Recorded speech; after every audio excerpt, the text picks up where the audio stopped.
Hello everyone, today we talk about the Siege of Acre 1291 from April the 4th to May the 18th.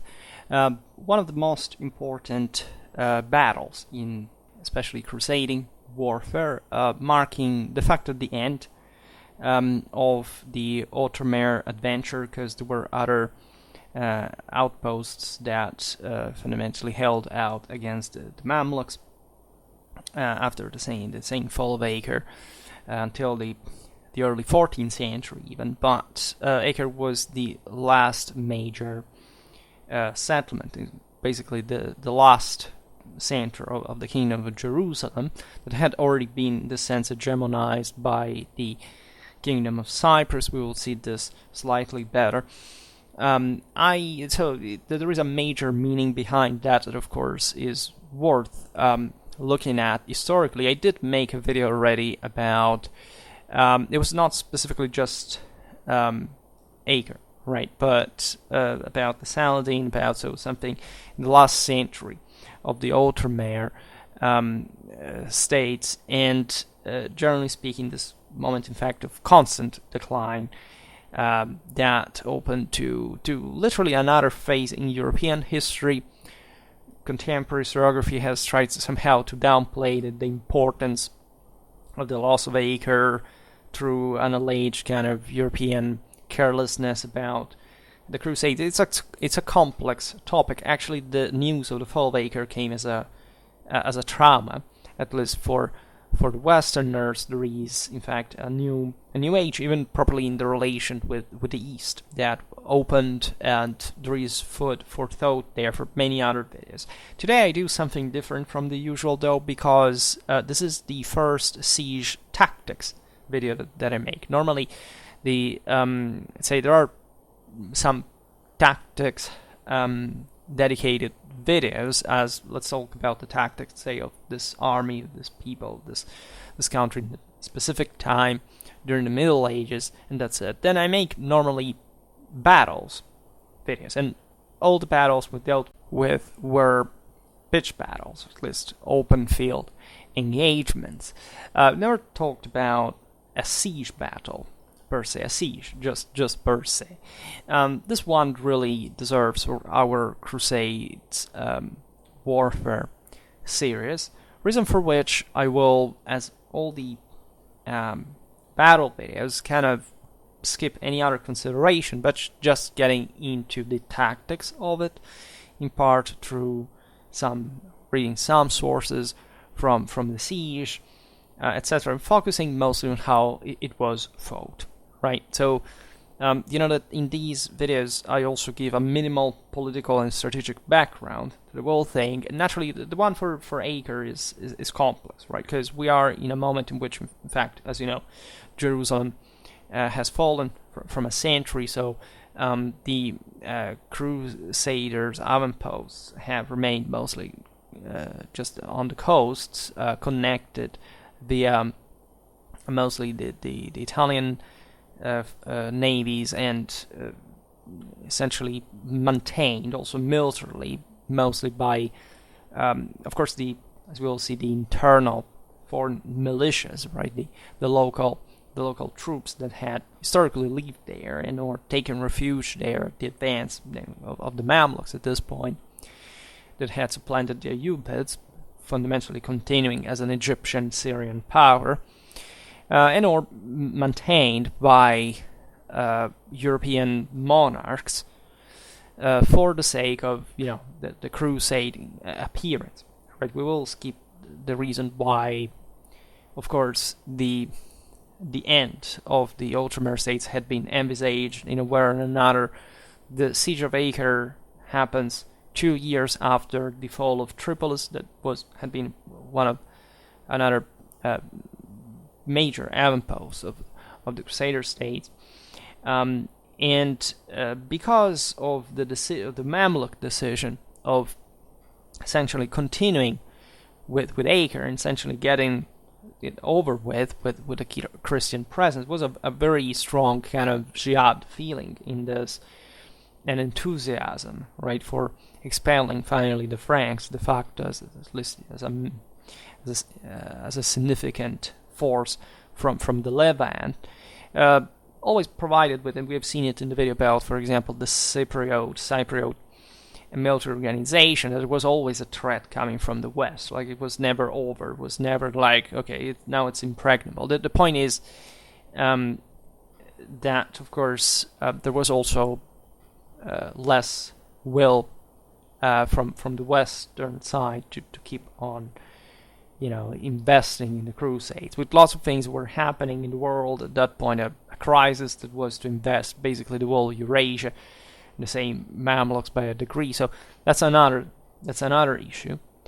However, the siege of Acre was caused by, allegedly, at least as the sources do not point many other contingental reasons aside from this broader interest to essentially expel the Franks. Finally, an incident that had occurred, in fact, in 1290, right, when some Muslims had been slaughtered in Acre because of seemingly that there had been a brawl. There was a sort of large part in which both Christians and Muslims participated. We don't know what the situation precipitated. There are very banal reasons. In any case, a lot of blood ran, and this was taken as a pretext by the Sultan Kalawun. That wouldn't be the one who actually besieged Acre, because he died within a few months. But that brought, in any case, the Mamluks to break the 10 years truce / peace that had been proposed, but had been actually arranged between the two sides after the fall of Tripolis.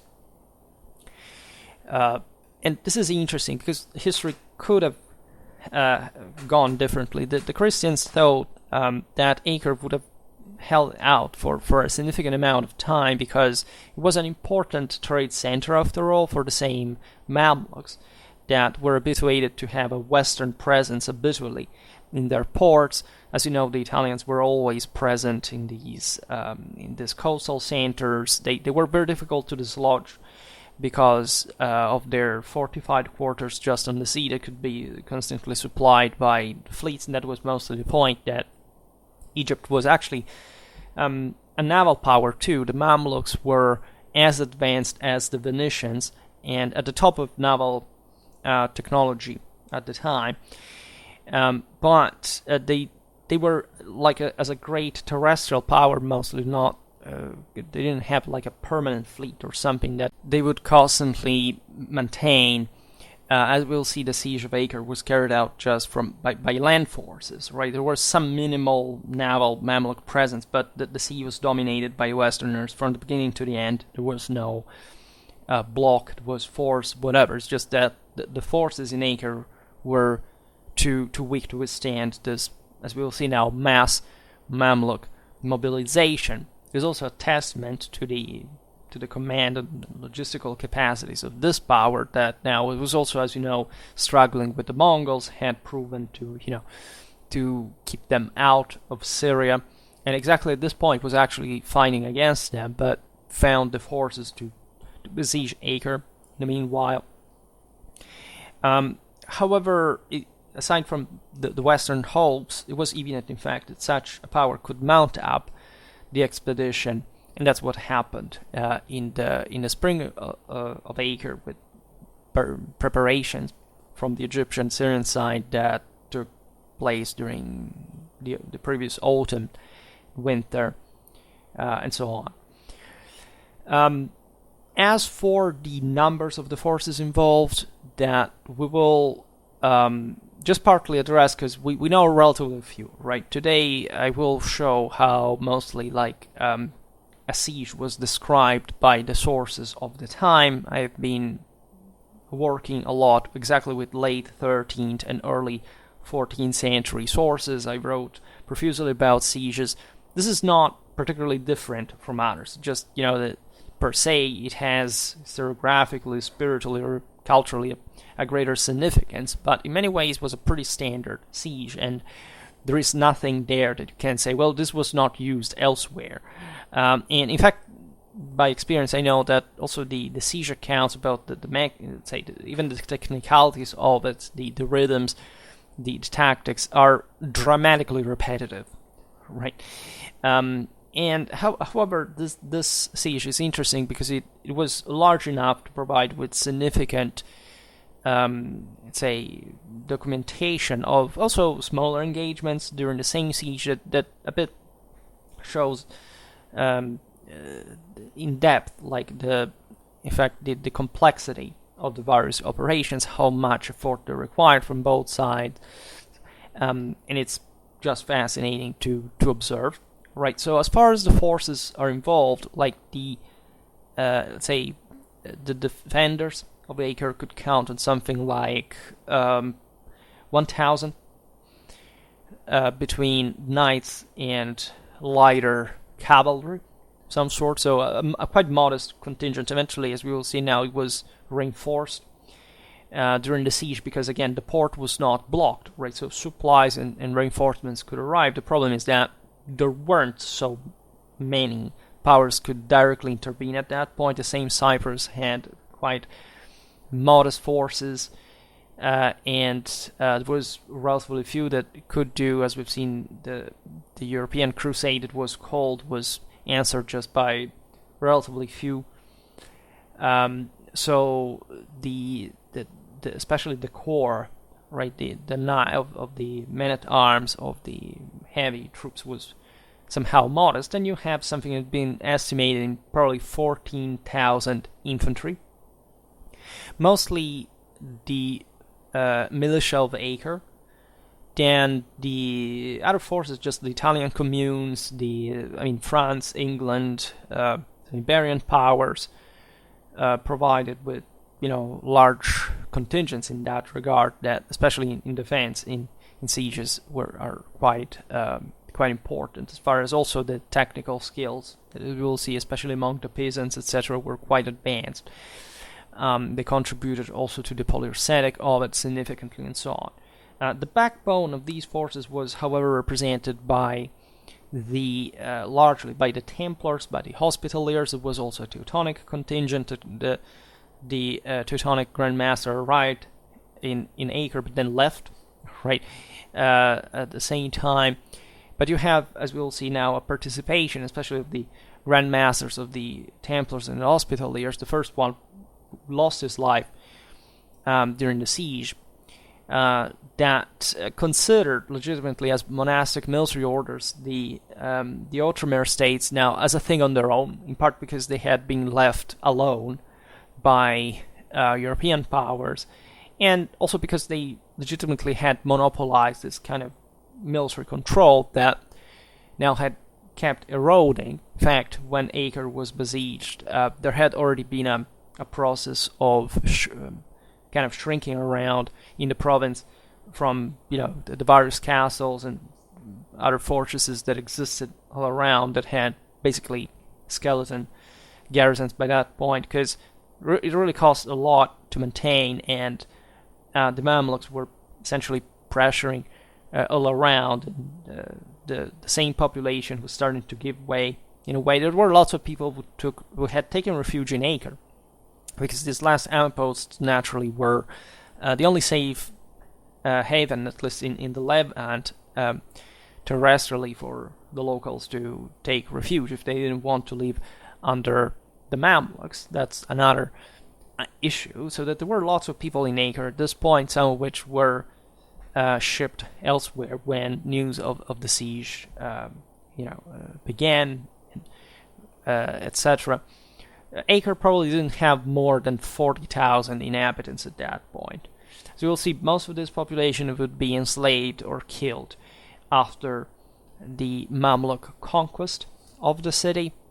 Now, there is also a urban space here that is important to visualize, and I've inserted the map among the pictures, and it will not be particularly complicated to follow the kind of the toponyms and so on, because after all, these siege, again, as most sieges, is relatively simple, right? In outline, like as also battles in general, there are not extreme complications.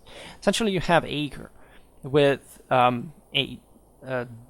essentially a single, actually it's a single wall ring that, however, has two walls within it, right? So it's not like there is a wall and then another one hundreds of meters inland. No, that there are at a very short distance from one another, several meters, not more. And this forms the single most important wall, right, around the city. It stretches from the sea to the sea, all around basically the internal area of Acre, where you have this another internal fortification, which fundamentally separates one part of the city from another through mostly a ballum. Rather, it was there were probably some bridges, wooden bridges on it, and in the northwest of the city, enclosing, in fact, this area known as Mamluk. So you can count this ballum as a sort of secondary internal line, except it doesn't exist from the other side. It arrives basically at the castle of Acre, which is located at the, let's say, in the middle of the north wall perimeter. And certainly you have many other buildings that act as fortresses, as in all medieval cities. You have the castle, in fact, the patriarchate, you have the various quarters, the one of the Hospitallers, the one of the Teutonic Knights, you have the Genoan, the Venetian, and the Peasant quarter, the latter three especially all around the Templars castle, which is towards the port, so in the southwestern end of the city, right? That doesn't surpass likely, 2.5 kilometers in breadth and width, right?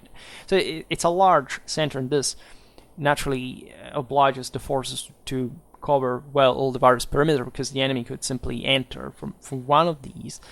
The Templars castle is a bit like the citadel as such.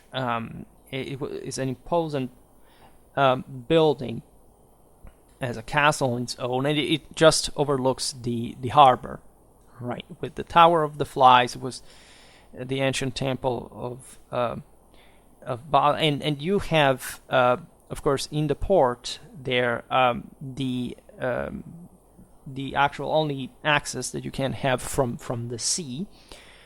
On the eastern side, where lots of fighting would take over, you have, in fact, the wall continuing towards the sea as well. And you realize that the defenders took a position on this perimeter that is significantly long. If it's something like 3 kilometers or something, right? With starting from, say, the northwest to the southeast, with places of honor in a way. You have first the Templars, then Hospitallers, then that's essentially the area where the King of Cyprus, Henry II, that landed in the city during the siege, would defend the most. So this area that was guarded and where most of, in fact, the fighting broke out, and also the Mamluks entered in from. You have various towers, which the most important of which were the towers of the one of the Countess of Blois, because it takes the name after those who financed them, built them, the Tower of the English, the Tower of King Hugh, the Tower of St. Nicholas, the Tower of the Legate, the Tower of the Patriarch, right? In this eastern side, also closer to the sea in their quarters, you have the Teutonic Knights, you have the Italians, and the militia of Acre as well, right? So it's not so important to just know in detail, because eventually most of the fighting would occur when the Mamluks tried to break in, and so forces concentrated in that area. But just know that, of course, there was an order in the way they deployed the troops on the walls, and naturally also in the way the Mamluks kind of arrange their forces. For example, they, as we'll see now, they brought forces from Syria, from Egypt, and so the Syrian ones from Amma, they were still Ayyubids, by the way, because it was a part of the dynasty that had survived there on the frontier, just mostly because it was not dangerous anymore, would stay on the right of the Mamluks toward the sea in the northwest of the city, so just in front of the Templars and the Hospitaliers that you had other forces that were from the Mamluk side. As we'll see now, also Nubians, right? Because the Sultan had campaigned there, and normally these Nubian forces were present in Egyptian armies during the Middle Ages. We will surely make videos about that. This was the disposition. The Mamluks, we don't know how many they were. Sources give us very large numbers, because usually, from the western side, when you talk about this foreign enemies from their side, you don't have such reliable sources to base yourself on. So the story goes that there were 60,000 Mamluk horsemen and something like 160,000 infantry, and naturally these numbers are nonsense. We don't get any better information from the Mamluk side. So it's fair to say that, of course, the Mamluks were significantly more numerous than the Crusaders. It's fair to talk something between 40 and probably even 50,000 troops, which is a huge army for those time standards. This is probably counting what in theory at least can be spent as fighting force, because there would be lots of field aids and so on. As you know, the Mamluk army we talked about, made some videos about their organization and so on, how they were organized. They were actually similar forces to the ones of the West, traditionally Egypt, compared to the for example, to the Seljuks, had kind of more sedentary type of forces, right? And even though by this time the Mamluks looked up to the Mongol military standards as the top ones, and there had been a significant injection of even Mongol elements in our steppe ones. I mean, the same Mamluks largely were recruited even from those people. But I made a video about the Wafidiyya, for example.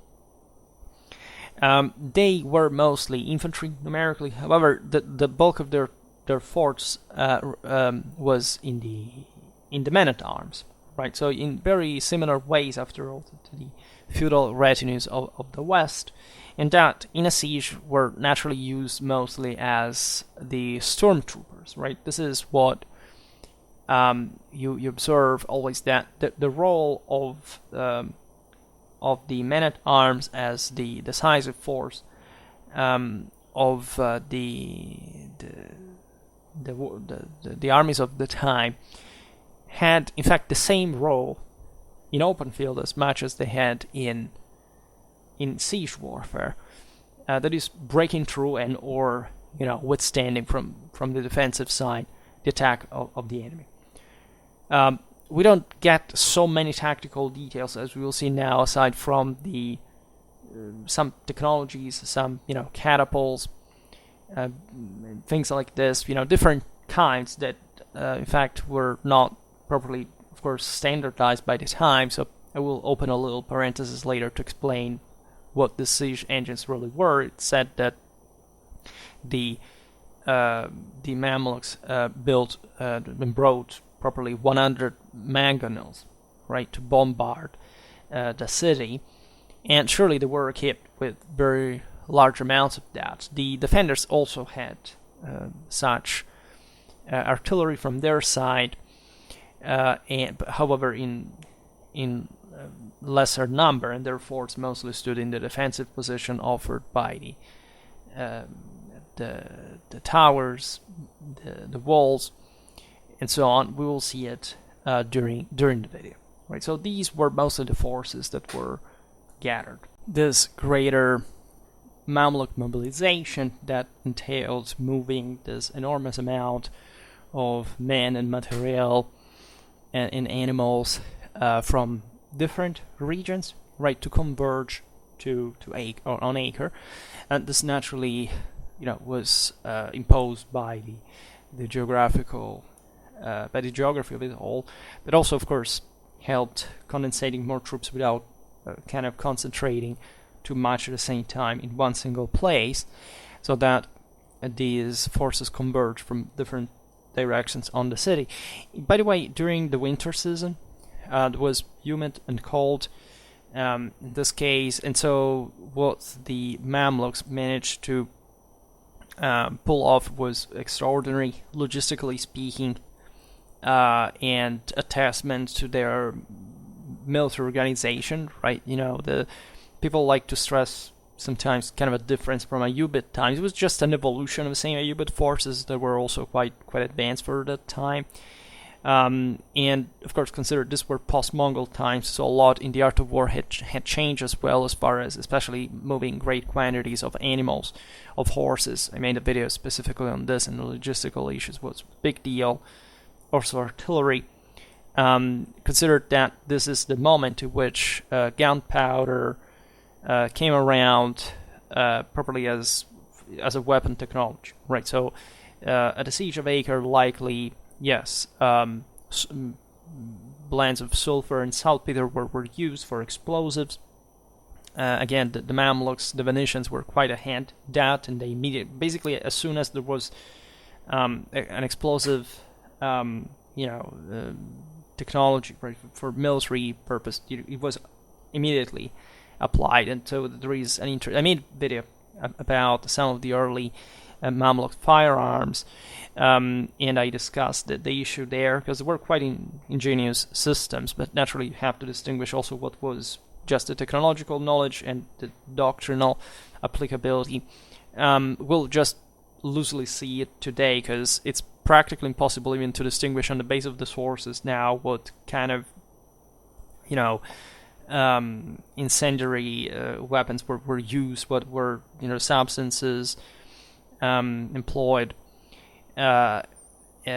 just from these accounts. But it doesn't quite matter, because naturally the gunpowder had limited kind of military impact at this point anyway. Just know that it was there likely, and it was used to an important, still to a relevant degree if it was there in the first place. So you have this important coming together, and by the March the 6th, the Mamluk Sultan Khalil and the main army of Egypt left Cairo, across the Sinai to Gaza, right, joining with the troops of Karak before continuing to Acre. From Syria, also there were Nubian forces coming from Egypt, from Syria, from Hama specifically, and passing through Damascus were another contingent, leaving behind some consistent forces to check, however, still to defend the frontier from the ever-threatening Mongols, let's say. And Sultan Khalil reached Acre on April the 5th. However, some avant-gardes had arrived and appeared outside of Acre early in March, right? So at that point, these were explorers, skirmishing, riding parties of some sort. This had naturally alarmed dramatically the population of the city district, who took refuge in the city. And from the city, lots of people began to leave, right, for Cyprus mostly, and from there to other locations. When the Sultan Khalil arrived in Acre, he established his headquarters on Tal al-Fukhar, is just east of the city. And that was the location in which basically the entire Mamluk army moved from to surround the city, right? So establishing its siege position. The Ayyubid army of Hama adopted what had become, by the way, the traditional position on the extreme right wing. Was not just the geography of it, just it was kind of a series of ranks of honor within the same army that was established like that. We rely on different sources. We will quote some of them, including the Templar of Tyre, one of the most insightful, who witnessed the establishment of the Mamluk camp. He says, the Sultan pitched his tents very close together from Toron all the way up to Al-Sumayriya, so that the whole plain was covered with tents. The tent of the Sultan himself, which is called the Dailis, so in Arabic that would be, as you know, a vestibule or reception room sort, was on a small hill where there was a lovely tower and gardens and vineyards of the Templars, right? These were areas that were previously, ruled over by, in this case, the Templars, other Westerners that had lorded as feudal owners, right? And this Dailis was entirely red, and its door opened facing the city of Acre. The siege of Acre formally began next day. Meanwhile, part of the Sultan's harem arrived in Damascus on April the 9th. Thus, the siege began the following day. Meanwhile, part of the Sultan's harem arrived in Damascus on April the 9th. It was also yet another significant. You see, the entire court moved. It was typical for the times in general, and more for these military cultures that were significantly influenced by nomadism, by the Turks, by the Mongols now, and so on. Today, of course, I skipped the entire game. I made other videos about properly the Mamluk military slave culture and what this meant, how the clienteles work, how being a slave, that was more like being a serf by some degree, not always, right? The thing is said, but the Westerners thought the Mamluks were decadent because it was a slave system. Yes, they weren't quite a slave system, just per se, but of course there were different degrees of of status within the same slavedom, serfdom, right? So that is important to stress as well, because it could be very varied. In any case, the two sides began to skirmish, as it was normal in the initial stages of a siege, right? We lack, naturally, also from an archaeological point of view, most of the knowledge how the area in front of the city really was. There were normally suburbs, farms, etc. So that's an area where you can, and you have to be very cautious if you're the attacker, because internet can expose you to ambushes, and so it's the ideal place where to inflict important losses with few forces, right, from the defensive side. At the same time, it's just also like you can use just a few troops doing that, because there's literally no space, and you cannot use fully an entire army, combined armed tactics, etc. in those same places. Interestingly enough, at this point, the Crusaders hadn't yet closed their main gates, because objectively the forces the Mamluks were moving were just putting themselves together more functionally. So there were lots of people who were fleeing from the surrounding places. You wanted to maintain this, there wasn't much of a danger consistently, because as we'll see now, you had the offenders have to enclose the city with some kind of counter fortification to eventually start the siege, right?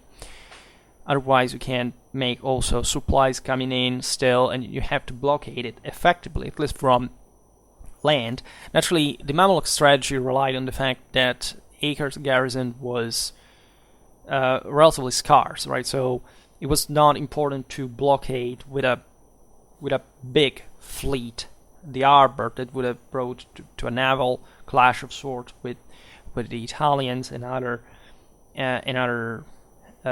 navies that from the western side were quite consistent.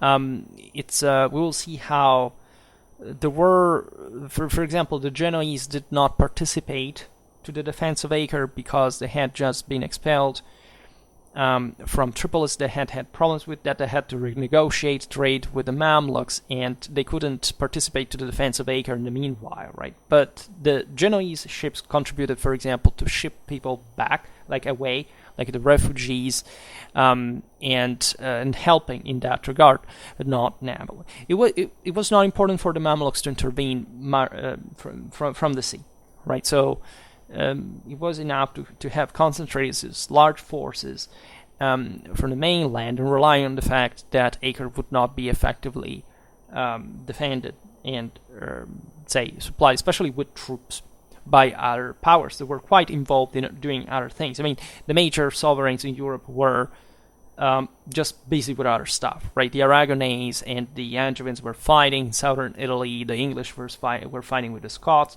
There were, plans of crusade. For example, you'll see now some English and Savoyards that were in Acre were involved with paving the way to Edward I of England's crusade.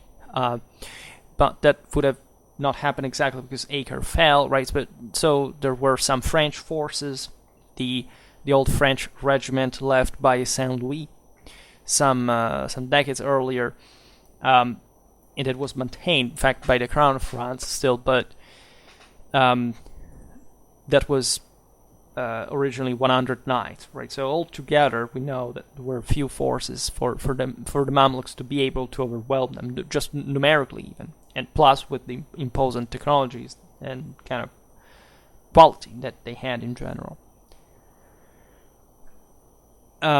So in this skirmishes, naturally was like hit-and-run tactics being carried out. The defenders that had suffered important losses and or fear to be chased could simply fall in the gates.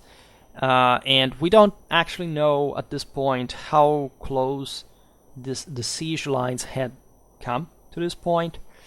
According to an eyewitness, it was the Emir Saif al-Din ibn al-Miafadar, it took the Mamluks 2 days to erect their mangonels that were, as you know, normally mounted was a beam that was important to be built as a single piece, right? So that would maintain its elastic capacity, etc. But the wall structures over which the beam was mounted was assembled on the spot because it would have been too difficult to transport as the wall structure otherwise.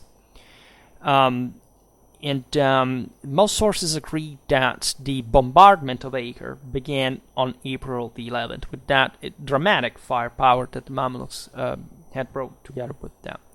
The Templar of Tyre writes again, quote, one of these, speaking of the Islamic engines, was called Gadban, that is to say furious in Arabic, and it was set up in front of the Templars section, right? Another...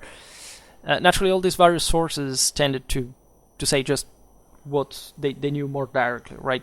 But it talks about basically the whole city perimeter, because it says another which shot the peasants section was called Al-Mansur, that is to say, famously enough, the victory. Yet another very large was named, I do not know, shot at the Hospitallers section, and a fourth engine shot at the great tower called the Accursed Tower. So, as we've seen from the rapid sketch before, they were located equally, as it was normally done, distributed equally along the entire perimeter, right? And some Islamic sources state that the largest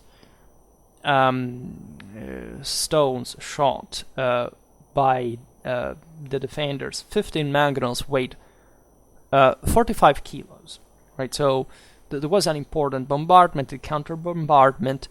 Again, the mangonels, trebuchet were mounted also on the city walls and fortresses and so on.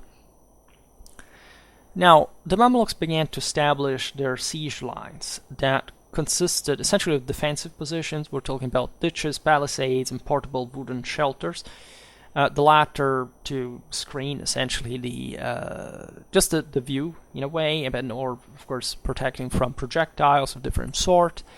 These fortifications were naturally designed to prevent successful sorties that, as we will see, the Christians would carry out with alternate success. Not much, telling the truth in itself. At this point, Acre was bombarded daily, right? So the projectiles included rocks, incendiaries, and crude explosives, and the city was surrounded. And now the Mamluks were essentially pushing their own positions forward, right? The Templar tar again tells us a lot. It says they set up the Mamluks great barricades and wicker screens, ringing the walls with them the first night, and the second night they moved them further in, and on the third night further still, and they brought them so far forward that they came up to the lip of the moat.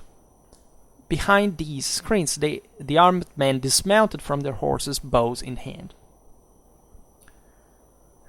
And there was no way essentially to stop them because, quote, these people had their horsemen fully armed on armored horses, and they stretched from one side of the city to another. There were more than 15,000 of them, and they worked in 4 shifts a day so that no one was overworked. So this is interesting because he's talking about some kind of, again, men-at-arms involved. 15,000 is a lot. Possibly it's an exaggeration, but it still gives you the idea of how important it was to stand the ground while the positions were put forward by sending heavy troops there.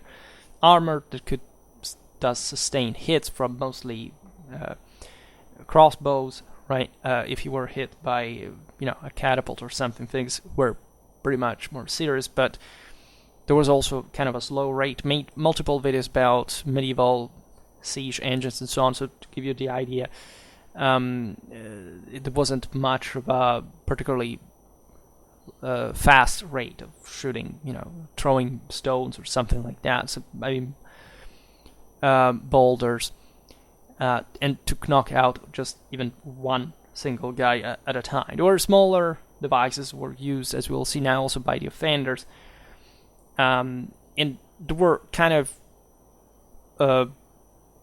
say a few of the bigger ones and then lots of the smaller ones that they all acted in concert, right? And they couldn't work one without the other consistently, and naturally there were different ways you could be hit, etc., and partly we will see this as well. And these men that the Templar listed says that they carried on armored horses 5 bundles of brushwood. Quote, and when the night came, they put them in front of the screens and bound a cord on top, and the pile became like a wall that no engine could arm, though some of our medium engines shot and battered at it without effect. The stones merely rebounded into the moat. After this, the enemy brought up their caraboas, were small hand-operated Turkish devices, with a high rate of shooting, like there's some sort of smaller, like the scorpions, the ballistas, if you think about ancient times, which did more damage to our men than the larger engines did, since in the places where the caraboas were shooting, no one dared to come out into the open, right? This is the thing we were telling about before. Essentially were some sort of torsion catapults used for the sake of precision fire and or saturation fire, suppression fire on the walls, right? Because they were quite precise and they could take out one man with one shot, and being quite in fact precise in that from aiming. So naturally the most important thing when you want to approach the enemy fortifications is suppressing their defenses, right? So you want to create the conditions for which you can advance under, as we will see now, the fortifications, to mine them without suffering significant losses. So if you keep the enemy kind of, every time you show up, I shoot you, right? You are fundamentally having significant advantage, right? If you succeed, right? Naturally, consider that in spite of the presence of these small catapults, the most effective way to create suppression fire of some sort was still with crossbows, bows, etc. And naturally, lots of troops were present there for the same sake from both sides, right? So we don't have much of an evidence of that because likely these were also less, it's a less spectacular kind of impacting thing per shot, right? But, if you have an enemy exposing himself en masse, you want to shoot on him as he does, and you do it mostly with crossbows, right? There were surely more people killed by bows here than by some kind of other catapult devices, right? Doesn't matter how lethal they seem. They were not used to practically kill in large number, right? Just mostly even just to have a psychological impact, but not to the point that would be the most important killer there. Through these means, the Mamluks managed to reach the tower of the Countess of Blois, the Barbican, ahead of the Accursed tower. The Barbican is sort of, kind of fortified position in front of the walls of some sort. We don't know from the time exactly what it means, right? You say, the Barbican, what it is, it's kind of, you must know. Well, we don't actually know. The Barbican could be different type of structure, mostly some sort of fortress or fortified position in this quite kind of complex structures, as these fortifications were all connected with one another.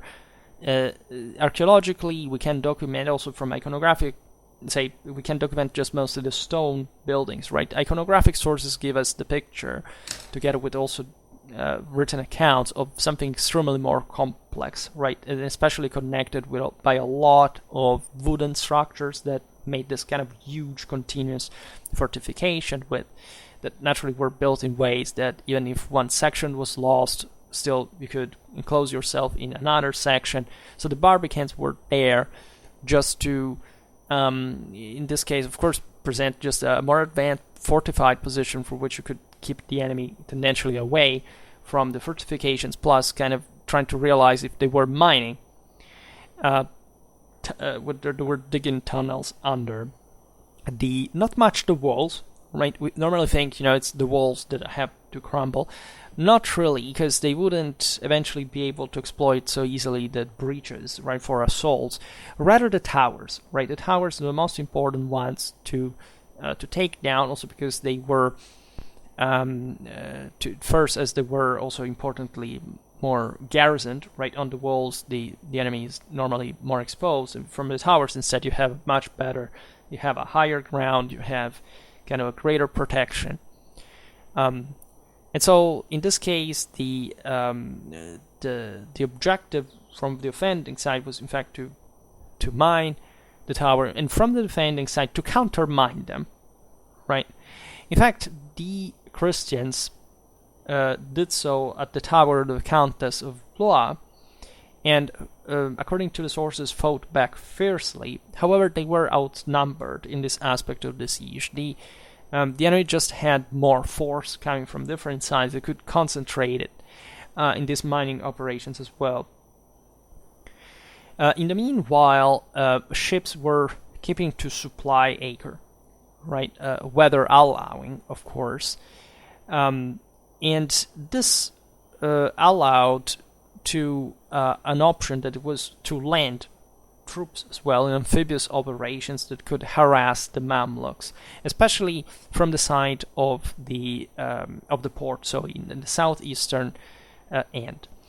And in this, the Pisan naval engineering was quite handy, right? Because the Italians were specialized normally in this kind of amphibious operations in naval warfare, and ships or barges could be used literally as floating batteries. In fact, we know that one night,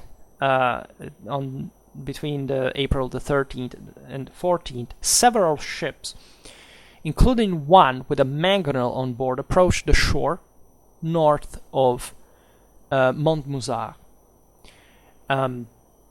This is not from the port side, it's from the opposite one. However, here there was a landing for it, could be also less expected, because you see here from the map, if you look at it, the most important place to storm in the city is the Templar Castle. So if you enter in its proximities from the southeast, you have some important advantage that you can exploit. You can occupy the port, and you can block the supplies to the city.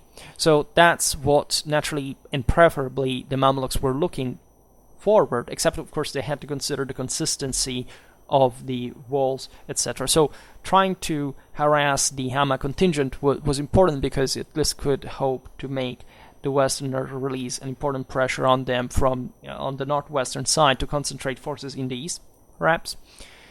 And here, in fact, a landing party harassed the Hama army, and the next day, that was at night, and during the day, that mangonel ship, let's say, bombarded the Syrian camp. There are reconstructions of how the ships could be. Probably the mangonel was put on the side of the ship, and there was some kind of, barrier placed on the lower level to allow the engineers to operate it successfully, and just to make keeping the ship more stably with the currents, like in parallel with a shore, and bombarding this thing. And the Muslims were in difficulty there because they had their mangonels mounted to bombard the city towards the south, not the sea towards the east, right? However, a storm blew up the Crusader ships that were so tossed about that their mangonel broke and could not be repaired and kind of successfully employed in the same ways. Now, the most important thing at this point was to prevent the enemy to maintain the initiative. So some sorties had to be carried out in a way that could hopefully especially damage their siege engines, right, and hoping to relieve the pressure from the walls while trying to also to counter mining and so on, maybe entering some tunnel, this kind of things. But attacking at the night the camp was also just a way to cause potentially severe damage, and this was tried in spite of the scarce number of the defenders. Which continued in the following days, right? They understood also that the larger the forces were at the time, as unworn as they could be, the siege had begun just from essentially a week or so. They could at this point, having identified where the Mamluks were to stay, just being enough for pushing the most. The first of this kind of large-scale sorties against the Mamluk siege lines occurred on the night between April the 15th and 16th, through the gate of St. Lazarus.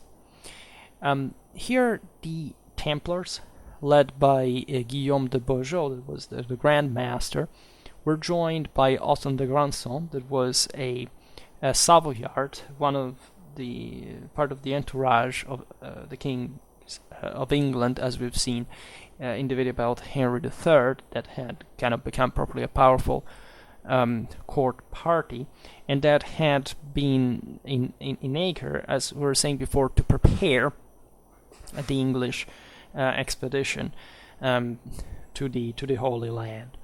And Alton the grandson was at the head of the Order of St. Thomas, by the way, perhaps also the one of the leper Order of St. Lazarus. They weren't just there for the leper, but other incurable diseases at that time. And the objective was still the Syrian, the Ayyubid contingent from Hama. Evidently, they thought that they could break through that. Was kind of the least powerful, perhaps, and that's how they chose it. Or this could follow other internal dispositions that had to do with as we've seen, just the order of how the troops were distributed along the siege perimeter. And this sortie is described again by the Templar of Tyre, who says, the master, so Guillaume de Beaujeu, it was a very, as the master of the Templar order, was a very important figure. He had a high reputation, was essentially the most important presence in the Outremer, and as you know, the Templars enjoyed great, at least they had great power in Europe at that time. the trials against them, as you know, would be carried out in part also because of the defeat of Acre as an excuse, in part. But there was this inherent leadership that the Templars had assumed of, say, among the other orders, for many reasons that we have to cover at some point. And the Templar says the master ordered a Provençal, who was the Viscount of the Burg of Acre, to set fire to the wooden bushes of the great engine of the Sultan.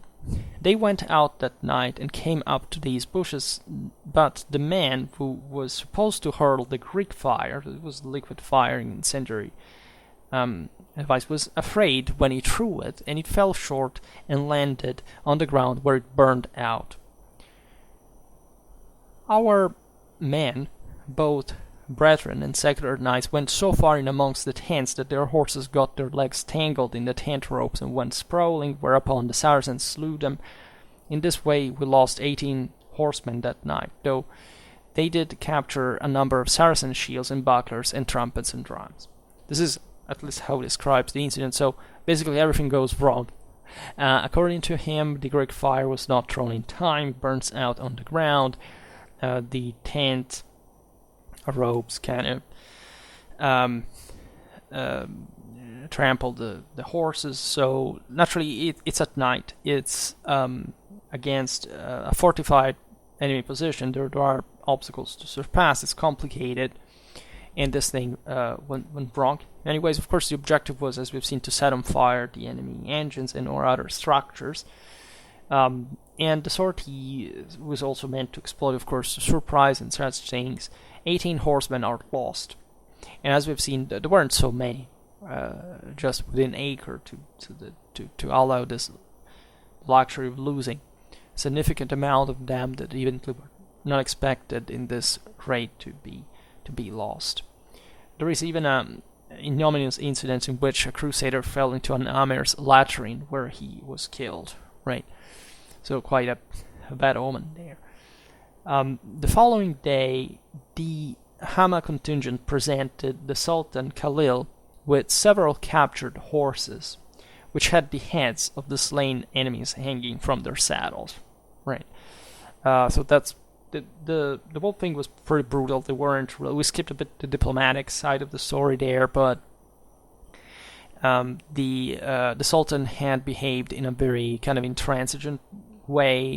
He had probably even stopped negotiations because after the massacre of the Muslims back in Acre, at that point there was nothing else that allegedly the Christians should have done but surrendering.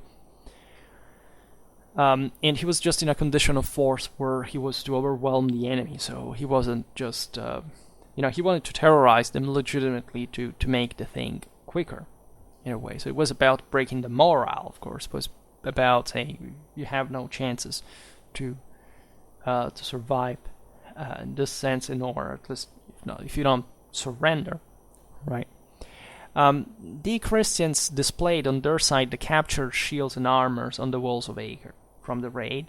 It was also a way to say, okay, we could do it, so bear in mind that we are still, locked and loaded, and we can, and we will keep defending. The Chronicle of Lanarkost claims that 5,000 prisoners were taken, and this is, we're talking probably Muslim ones, and this is definitely a misunderstanding of some sort, because there was simply no way to do it in a sortie of that kind that would have equated to some kind of at least a victory of some sort, at least a very mixed outcome. We don't have any info about that sortie being such a big deal, and probably the source is confused with the number of Muslim slaves that were already in Acre by that point, right? So that's a possible explanation. There are other sources who say that the sortie that night between the 15th to 16th failed because the Muslims had been warned by some traders, and this is a theme that goes on because, as we will see now, there were other sorties that failed a bit for explicitly the same reason. In fact, a second attempt was tried on the night of the 18th to 19th. At this time, it was the center of the Mamluk line that were attacked. Right, there were essentially Syrian provincial contingents, not the one from Amman that had already been attacked, and from one side, and the Sultan's army men from Egypt, right, that was met at that point of the perimeter. This sortie was commanded by the Hospitallers, right? The Templars were there in support, and the Templar of Tyre writes about this. This was decided so secretly, talking about a sortie, that no one knew of it until the command to horse was given. At the time when our men mounted up and sallied forth from the gate of St. Anthony, the moon was not shining at all, but was obscure. The Saracens were forewarned and illuminated the scene with torches, so that it seemed to be day along their lines. The Mamluks counterattacked and Crusaders withdrew, many of their horses being wounded. What is interesting here is the degree of the engagement, too, that took place, because in order to have wounded horses, yes, we can have also, a lot of guys shooting in the darkness, making kind of saturation fire, volume of fire of some sort, and hitting at thickly packed formations so you can't hear, at least in the night. So it's we don't have other details about the tactical dynamic here, but we can imagine that the Mamluks by that point were still aware of the fact that, of course, just 3 days after, a sortie could be carried out again, and and in this case they seemingly had been already warned that would be the night. So here the Templar is criticizing the fact that at least which is strange, by the way, because in fact the Templar, as we've seen, says that the thing was so secret that nobody knew it, not even the troops, so they hadn't had adequate time to prepare this kind of things. Perhaps here we don't know much about the broader intelligence issue involved, right? But even the darkness of the night, whatever, it may suggest to something like, I don't know, the Westerners got anxious, maybe they didn't carry out this correctly, that the first sortie had already failed, so they had a bad feeling about it, and God knows what they were feeling, right, under that pressure. Because just here, I'm kind of a bit downplaying the psychological issue, but the besieged mentality is quite... it's quite tough, right? There is an advantage, but there is kind of an initiative given to the enemy that frustrates you in many ways. So the thing is, from the other side, of course, there was still a kind of a sense that the enemy was evidently dangerous, right? But at the second failed sortie, there was evidently kind of a higher sense of themselves, because they realized that they could counter these attempts, and this should have been just happened at least with less predictability, right? So from this you can almost sense the strategic measures involved, right? How much the Christians weren't quite sure about this all. They had already seen how large the enemy army was, and they didn't feel particularly spirited. According to the Chronicle of Lannerkorst that we also quoted before, it was based, by the way, on the probably at least on the memories of Otho, the grandson, right? The Templars and the Savoyard knight had planned another attempt on Good Friday, that was on April the 20th. Quote, with their captives massed at a screen before them, interestingly enough, but this use of prisoners had been blamed by the patriarch, who had said that this could be carried out just on the advice of traitors. It was loyal. Considered that the patriarch of Acre was de facto the ruler of the city, at least the civil one, because he was the only true permanent authority that had remained there, right? The others were contingents, as we've seen, guided by even just the masters of the monastic military orders that were there for, just as that was the most important center left in their hand, etc. But also other other commanders coming from abroad, from lay rulers. So there was a tension sometimes even between the natives and the Crusaders from Europe, right? Considered this, some locals had been massacred allegedly in that clash between the Muslims. Actually, it seems that the Italians had been entrusted with a task of probably securing resources before the siege around the province, and they hadn't really distinguished between the local Christians and Muslims, right? Because to them, it were kind of the same. So this may have been I don't know whether just using the prisoners as screen there might have been properly. I think usually during sieges this happened. The human screen was placed on the battlements and the areas that would have been covered in arrows, and normally the attackers didn't care either, because they knew that it was just, they would have lost more men if they had considered those people's lives. This thing of using during a sortie that is to be also somehow secret, etc., some prisoners as a human shield in front can importantly hamper the entire operation in some way. It was also in terms of tactical mobility. As we've seen, there was an important degree of mounted combat during this nightly meetings, let's say, etc. Al-Yusufi writes that the Mamluks were warned of one sortie by a secret convert to Islam inside of Acre, who had shot an arrow with a message tied to it, right? And this sortie was directed to, also this predictably, to the last part of the Mamluk army a sortie had not been launched against. It is probably the one on the left flank near to the sea, the port. And this warning enabled some spies, one of which had actually been sent by the Grand Master of the Templars, to warn significantly the Sultan about it. And this brought to the ambush, literally, of the Crusader sortie, this last third sortie, and the capture of several Crusaders in the process, right? And nobody knows what happened there in terms of intelligence, counterintelligence. There were surely a bit double-sided individuals there that had been sent as spies in the Sultan's entourage that, however, at this point seemingly supported the same Sultan, so we will never know about that.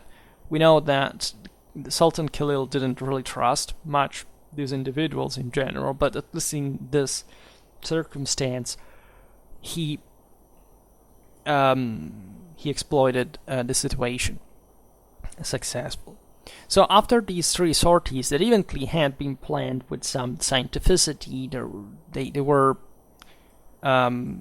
were just like, okay, look, we have nothing to lose here, right? So let's try, and if it succeeds, the better, right? But it was evidently already a very difficult situation, and after the failure of these three sorties, the people inside Acre lost heart, right?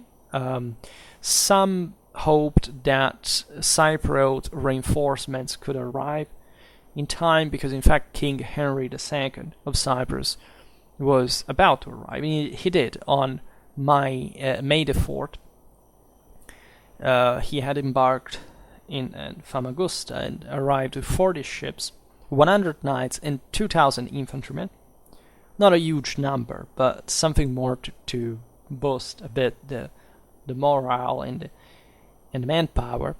And he assumed command of the defense. Henry was young. He was just like 20. He had and he would have difficulties in government. There was a tension with his brother Amalric that was there already in Acre. And when he arrived there, however, albeit greeted with hysterical enthusiasm, the king soon assessed that the defense of the city was somehow desperate, right?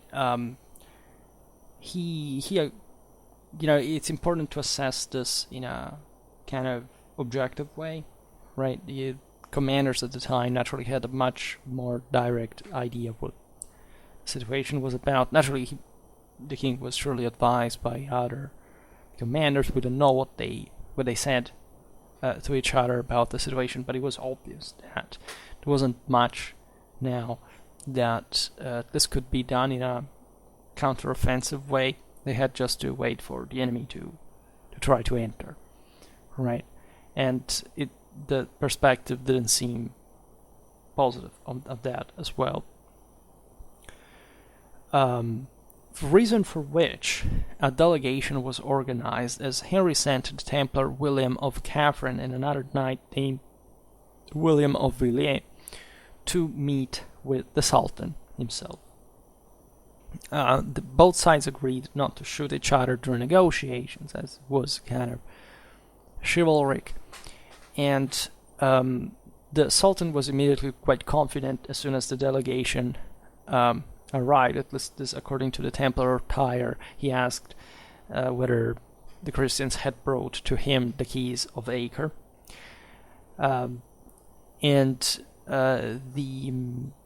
he said that the Sultan, recognizing King Henry's courage, would have spared the population of the city from sack and massacre if they had immediately surrendered, right? And the Christian delegation said, well, we can't do that because we have been just sent to negotiate. We can't simply surrender the city, and it would have been treachery, and just, we have to decide it just even by going back. So naturally the Sultan showed there that he was confident just to secure the victory from his side. In fact, allegedly during this conversation, the various multitude of the Mamluk army, like it could be just the rabble, the vagabonds, the same Mamluk troops, the camel drivers, began to shout, demanding the siege to continue, right? And Khalid was dismissing the Christian delegation when a shot from a Christian catapult landed nearby, so that they had basically broken the truce somehow, and this angered dramatically the Sultan, who initially threatened to kill literally the delegates, and they was convinced by other officials not to do that, and this whole negotiation was a disaster, as you understand. And when the delegation came back to Acre, telling how the thing had gone, of course, morale collapsed further, because it was perfectly understood now that the Mamluks would have not stopped in any circumstance. At least the only one possible was breaking the siege militarily, and as we've seen, this had failed with 3 sorties, with kind of using a bit all of the terrestrial naval forces available for that task. And this brought most of,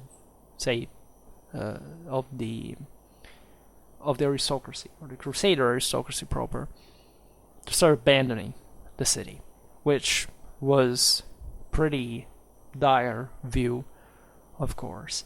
And it was seen as just, consider most of these people were there with their families and all, but literally some of the leaders, some of the knights began to go, right? And there is an interesting aspect of the siege of Acre, that is to say, for example, most of the Italians that were supposedly kind of money-minded were to actually fight till the end. There were many Venetians who sailed to safety as well. Venice had backed the Crusaders against the Mamluks in this situation, against also their Genoese rivals, also the peasants, as we will see, and other, actually also other Italians that were not from maritime republics, that were some of the only people who had actually responded to the Papal Crusade back in Europe, were to fight to the end. And this is quite significant. It was pointed out also by the Templar sources and so on, because there was eventually something more than,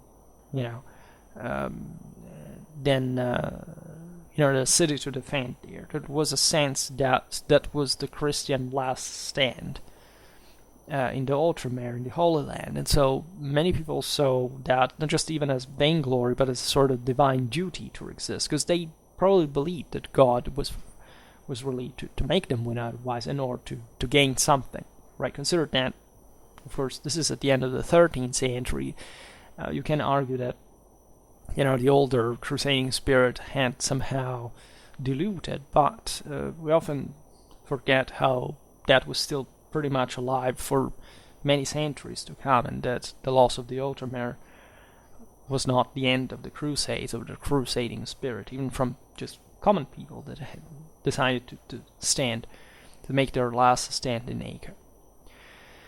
In the meanwhile, the Mamluks were keeping to press on the Crusader defense. In fact, on May the 8th, the Barbican in front of the King's Tower was abandoned.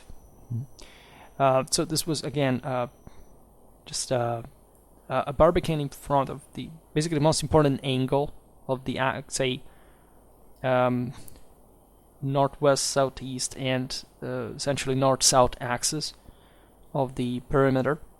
A crucial point, because it was the most exposed angle, right, of all to the Mamluks, and seizing it would have been important just to swarm in different directions within the city walls. So remember, were double layered, right? So it was a corridor that could lead all along. Of course, it was dangerous to do so, but if the certain sections of the walls had not been defended adequately, the enemy could simply just try to break in the first layer, and they're finding some kind of passage through the second, right?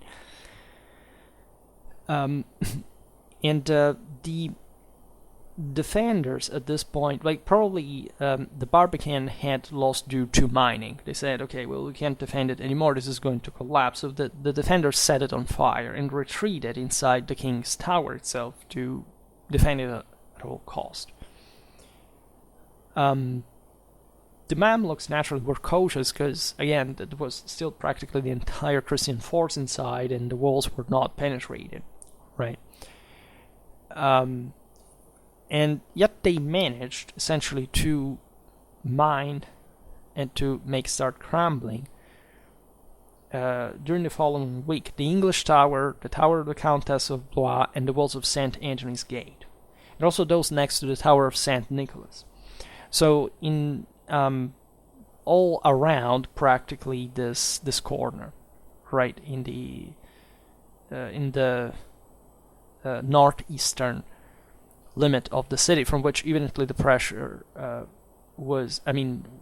where most pressure was being applied, right? Entering there would have simply let the Muslims inside the entire city. They would have simply bypassed the Montmousart area and the vallum that existed between it and the Hospitalier's house.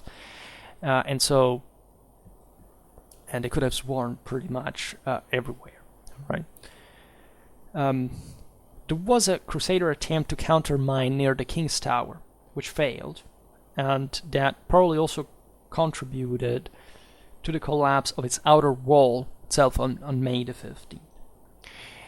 So that was a huge deal, because the collapse of a part of the defenses could have allowed the enemies in.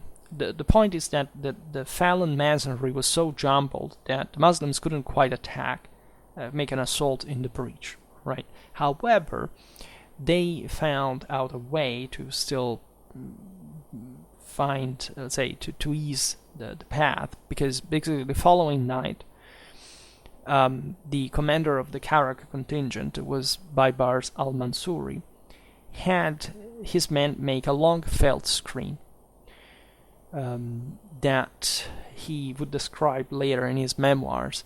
And he said, between two posts opposite the dilapidated tower, I placed a pulley rigged with ropes similar to a ship's. There I hoisted the felt into place like a dam. This was done under the wing of night, unknown to the people of Acre, who, when they rose in the morning and saw the screen, shot mangonels and arrows against it. However, these barricades were so effective that the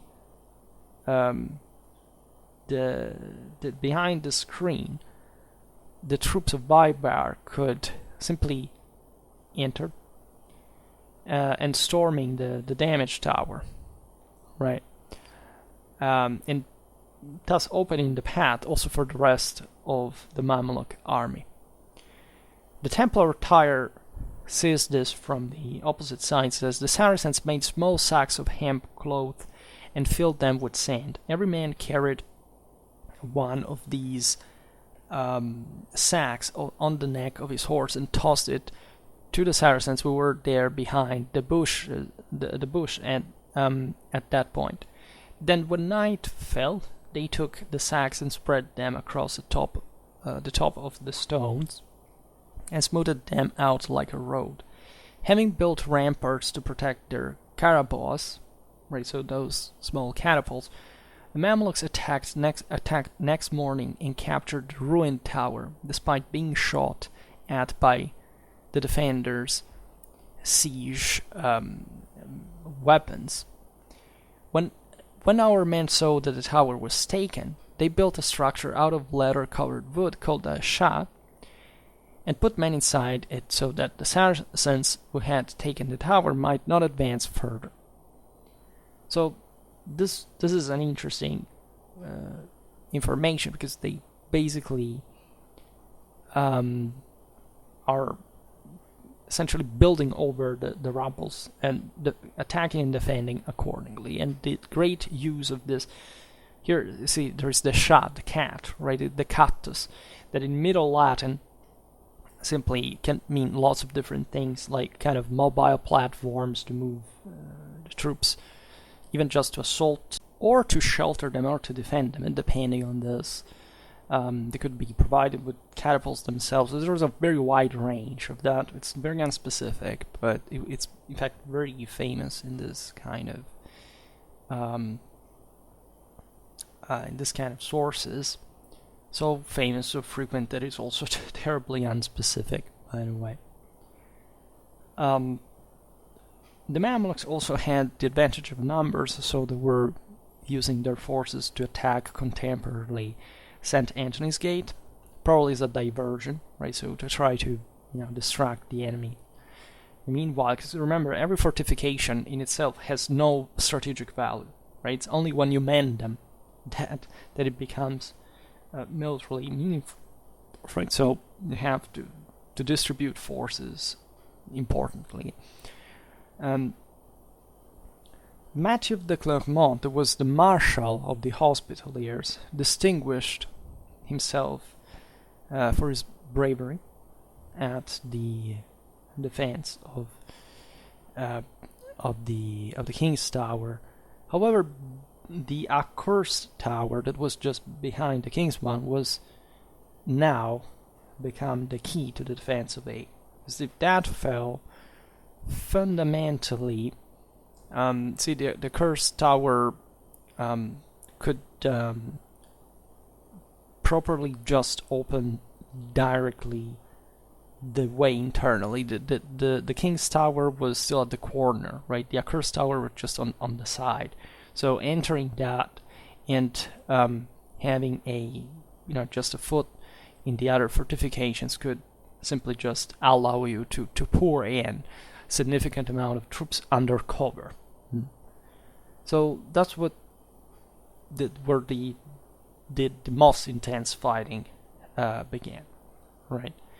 On May the 17th, by the way, the women and children who had carried out food and water to the men defending the walls of Acre during the siege were sent home, right? Because things were becoming really tough, difficult, and dangerous there. thus, just think about it psychologically. You even feel as a civilian there kind of useless, and even just waiting for the enemy to tackle it. At least when you go by the city, by the walls, you can still support the knights. You can see them. Now you have to stay home because the enemy is just arriving on the ramparts. It's all much bloodier and cruder. You can't even know, being updated what happens. Just think about today. We have on Twitter now, in a single instant, we can know worldwide what happens, or at least how the news are filtered, how arrive, right? Think about at the time, and just for something that is just going to directly, like making the difference in your life, or maybe putting an end to it, right, to that scale. Some of the most affluent individuals also left Acre. They continued living it. However, at this point, there was some bad weather, a storm specifically, that opposed many ships in their route, and some of those who couldn't make it through returned to Acre at the same time. And the situation now really gets very dramatic, because naturally we have, as you can imagine from the chronicles, that are, however, the most important sources, of course, without which you cannot reconstruct anything, not even remotely, tell different stories at the same time. And there was a great deal of attention towards whom fought to the last or not, right? For example, the De Exitio Urbis Aconis claims that Jean de Grailly and Otto the Grandson fled to their ships before their final assault, while most other sources claim that both were heroes. Jean de Grailly was another Savoyard who was at the service of the English in Gascony. It was a bit more of a shadier figure. He was corrupt. Otto the Grandson was a bit the true hero there, the true knight. De Grailly was kind of probably darker figure, somebody that had a worse reputation, at least. So you understand that there is inconsistency, at least as far as the judgment of these people were, because as we will see, some of them would actually leave Acre, wouldn't fight to the death, but some of them, to a point where everything was lost, they kind of abandoned the city without too much criticism, right? Others left before, and so this was seen like the Teutonic Knights master that just shipped the troops, some of the reinforcement, then came back, without staying with their troops, with his troops. So it's kind of, these are the things that made the difference. There are also critical sources as far as political sightings were concerned. For example, the Storia Sicula by the Neocastran considered that Sicily at the time was fighting a war de facto against the Angevins that were sponsored by the papacy. He said that the papal crusaders indulged in wine and women as the trumpet sounded for battle. Instead, the Templar of Tyre describes how the Italian crusaders from Spoleto fought in the last battle around the Accursed Tower, together with, by the way, the Grand Master of the Templar Order, who died in combat there, right where the Italians were there, defending while he left as he was mortally wounded. So that is quite meaningful. And we don't know, of course, what every single group did, but there are interesting patterns here. So the Mamluks, from their side, had extended their control as far as possible along the outer wall, because this would give them an opportunity to exploit basically any gap that would form in the defenses, right? Any lack of adequate defense. Beyond Acre's fortification, naturally, also the best troops of the Sultan Khalil told to prepare for the final assault, because even though the situation seemed hopeless for the Crusaders, the odds were yet to be shifted, right? The balance had probably yet to be shifted. As we've seen, most of the Crusader forces were intact, and they would put up a stand, right? So the Mamluks could not just send troops slowly. They had to make a massive attack, concentrated also with the finest troops, as we've seen with the men-at-arms, here probably the Egyptians from the Sultan's, elite, right? And, it would give a significant punch, especially the most important thing was breaking through the defenses. Once done that, just by sheer numerical superiority that had, however, to be channeled in the attack, the Mamluks could win, right? So before sunrise on Friday the 18th of May, the Egyptian army advanced altogether to the base of the walls, and then surged forward against the fortification from the Patriarch's Tower to St. Anthony's Gate.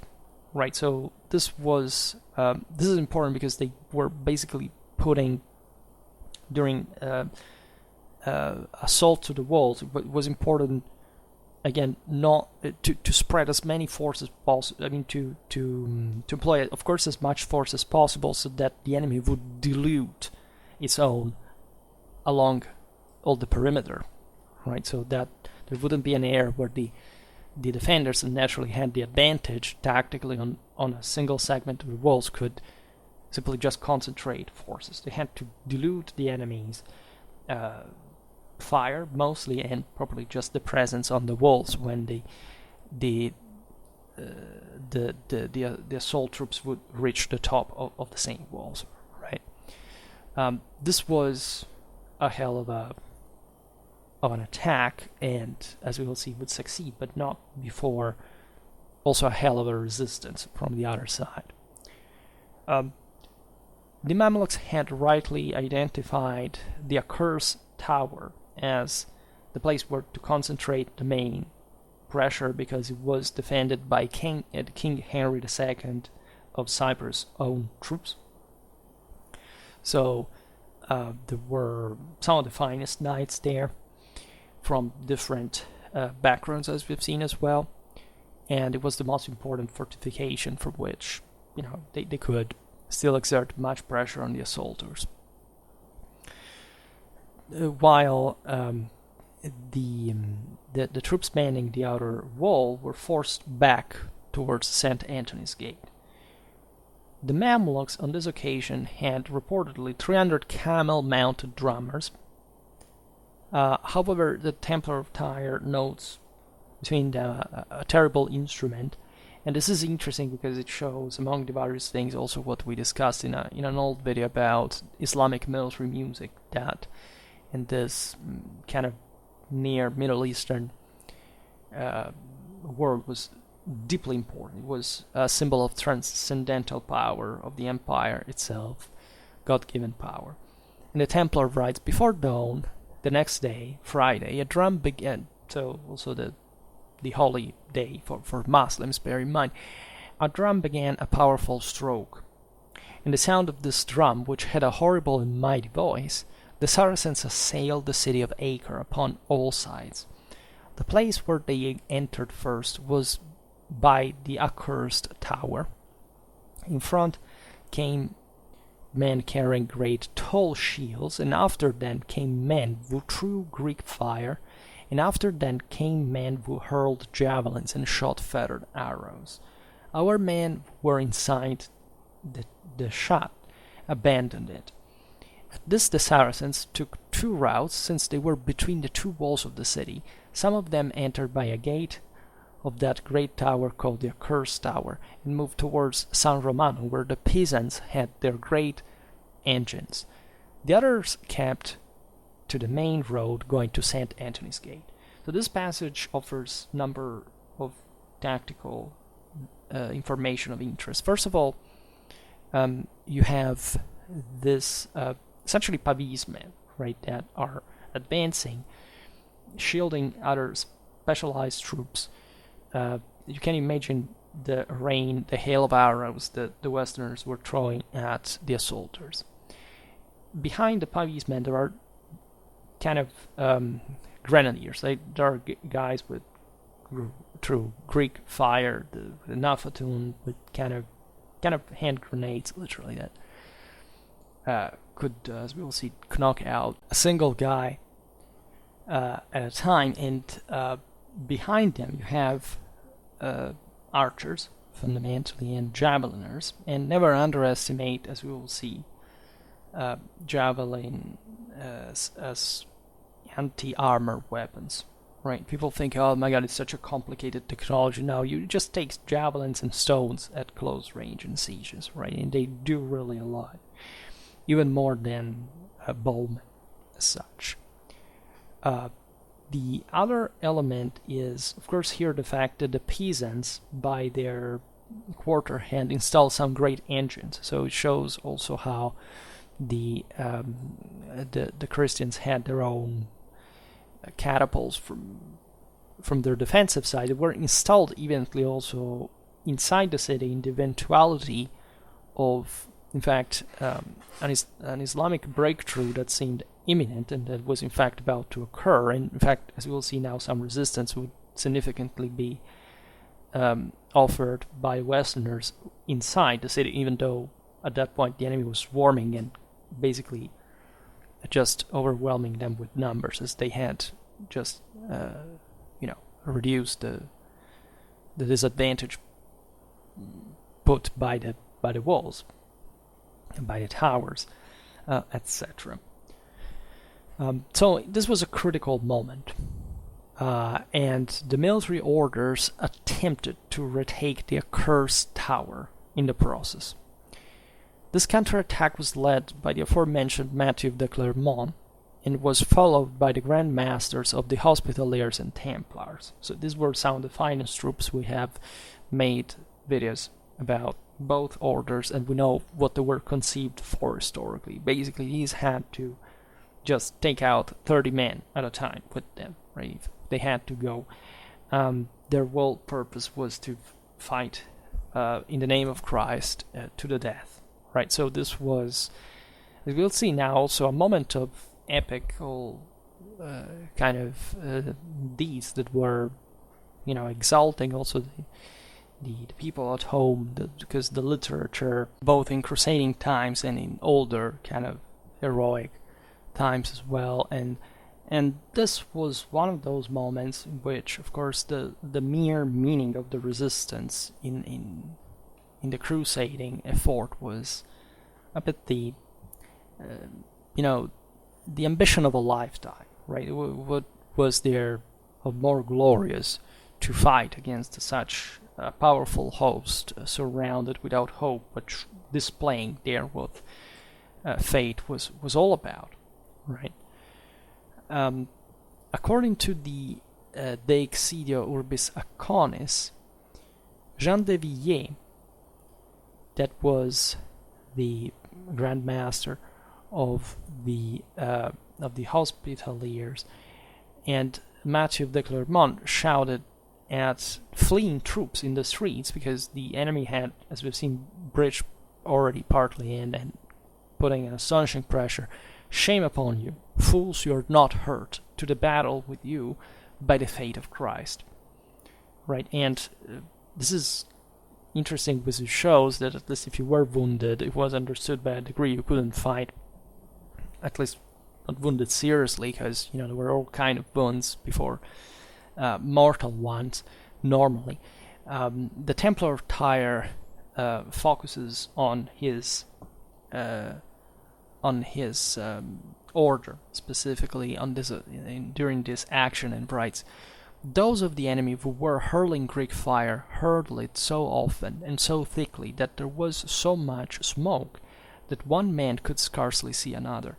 Amongst the smoke archers shot feathered arrows so densely that our men and mounts were terribly hurt. It happened that one poor English valet was so badly hit by the Greek fire that his surcoat burst into flames. There was no one to help him, and so his face was burned, and then his whole body, and he burned as if he had been a cauldron of pitch, and he died there." I mean, just think about the terrifying thing here. You have essentially an incendiary substance that permeates everything. Like, it's on your skin, in your armor, in your clothes, and you're literally burning alive, and you die on the spot. I mean, at this point, it would have probably been better to kill him straight away. The Saracens hung back for a bit, then raised their shields and moved forwards a little ways, and when our men charged down upon them, they straightway fixed all their shields and drew together. Now, Jean de Villiers describes the collapse of the resistance in the letter that he would later write from Cyprus. He says, "Meanwhile, a great crowd of Saracens were entering the city on all sides, by land and by sea, moving along the walls, which were all pierced and broken until they came to our shelters. We and our brothers, the greatest number of whom were wounded to death or gravely injured, resisted them as long as we could. God knows, and as some of us were lying as if half dead and lay in a faint before our enemies, our sergeants and our household boys came and carried me gravely wounded, and our brothers away at great danger to themselves." Right, so just to make it clearer, Jean de Villiers had been wounded by a spear between his shoulders, right? And this, he added later, was making the writing of such letter quite difficult. So this source shows also the amazement, right, of the exhaustion of the troops under the enemy attack that was happening, as we've seen, at the rhythm and with a concentration of forces was dramatically greater than most of what the defenders' resources could afford there. So it must have been devastating. At some point, you collapse. You can have, simply there are people who simply can't die of exhaustion, of a syncope. Like, you can have literally the body stops function because of thirst, because of adrenaline shocks and more. As we've seen, there were horrific things happening throughout all this clash.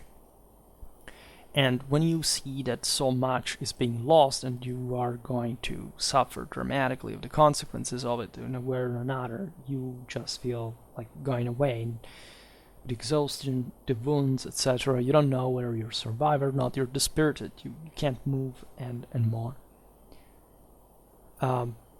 And the Grand Master of the Templars is mortally wounded during this action. The Templar of Tyre tells us, "A javelin came at the master of the temple just as he raised his left hand. He had no shield save his staff in his right hand, and the javelin struck him under the armpit, and the shaft sank into his body a palm's depth. It came in through the gap where the plates of the armor were not joined. This was not his proper armor, but rather light armor, for putting on hastily at an alarm. The wounded master turned to go, and the standard-bearer followed, so everyone thought they were retreating. 20 Crusaders from the Spoleto Valley saw him withdrawing and called to him, 'Oh, for God's sake, sir, do not leave, or the city will fall at once.' The master turned to them and showed his wound and says, 'I'm dead already,' right? And this was the rule, as we've seen, for continuing to fight. And these Italian troops were basically recognizing that if the Grand Master of the Templar Order is abandoning the fight, the whole thing is collapsing fundamentally. But they would go on fighting. This is kind of interesting because it tells you how committed they were. Again, these were not troops from the maritime republics. They had just answered to the crusading appeal, and yet they decided to fight to the death in Acre. Right? This is quite fascinating. So the Grand Masters of the Templars, Guillaume de Beaujeu, bodyguards, carried him towards St. Anthony's Gate, but this was close, indicating that the counterattack had been launched between the inner and outer walls. Fortunately, they found a door with a bridge leading from the moat into the palace of Princess Mary of Antioch. And the Grand Master was stripped of his cuirass. His servants brought him to the arbor, where they learned, by the way, that the Mamluks had broken through the eastern wall, so south of the place where most of the fight had been taken place. And the water, the sea was pretty stormy, so that there was no way even to reach the small boats, right? And they brought thus the master to the Templar castle, as we've seen, just next to the port, the last stronghold, right? However, not in the main gate, according to the source, because they didn't want to open it, given the threat. They passed through a courtyard where they piled manure, by the way. And the Matthew de Clermont remained with the Grand Master until the latter died. After which, and just to tell you what these men were made of, he came back to the fight, knowing he was hopeless at this point. And in fact, Matthew himself was killed in a desperate last stand taken by several Hospitalier knights in a square in the Genoese quarter of Acre.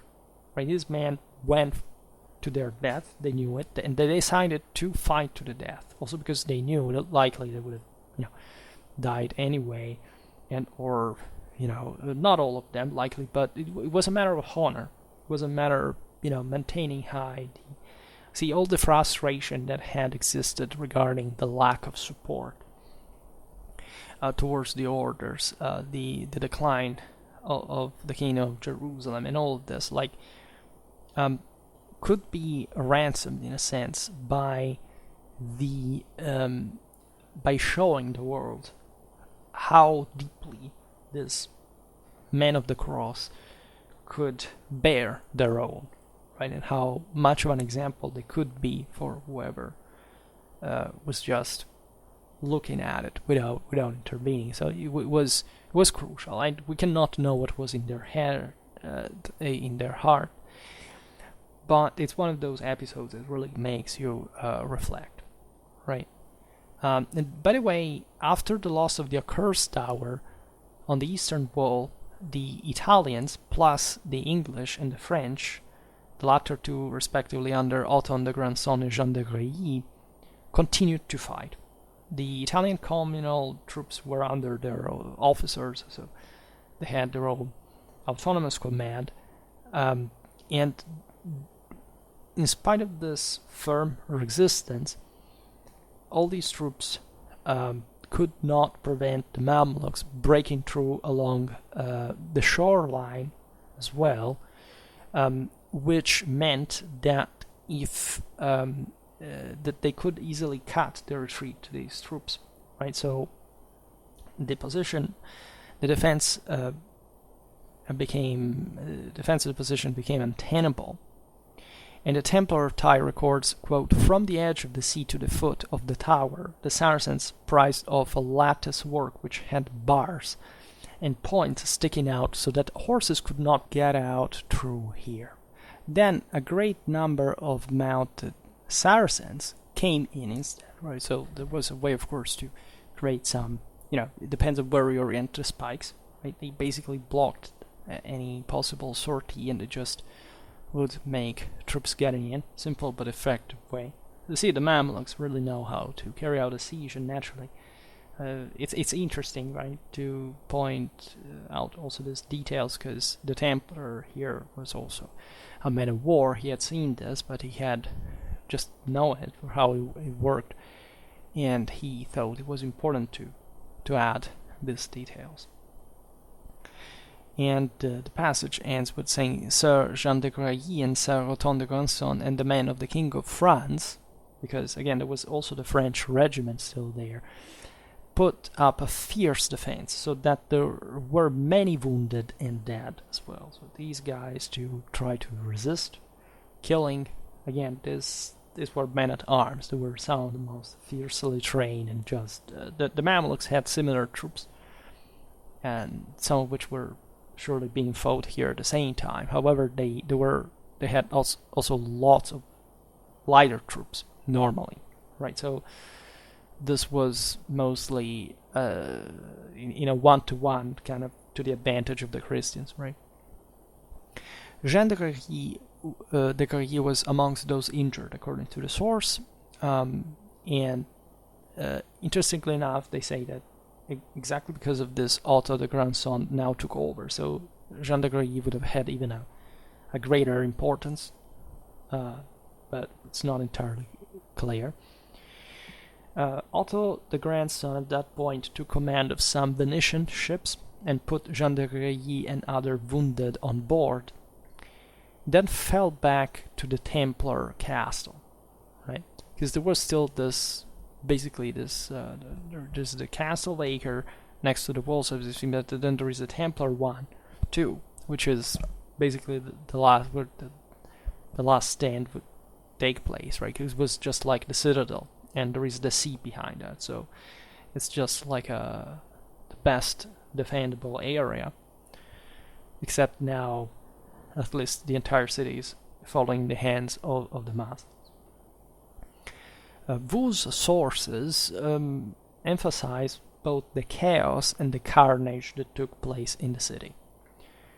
Bear in mind that, as it had always been the rule, also think about the First Crusade, the sack of Jerusalem, etc., that when a city existed and was taken, it could not expect mercy, because a city cannot be defended if the population doesn't support the defenders either, right? So,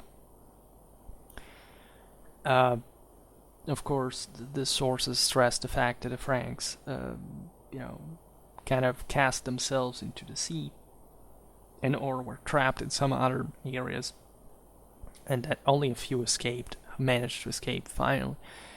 The Templar attire is also more specific. It says, for the Saracens, as I have said, had come through the Accursed tower and went straight through San Romano, and set fire to the great engine of the Pisans, and went down the straight road to the Germans.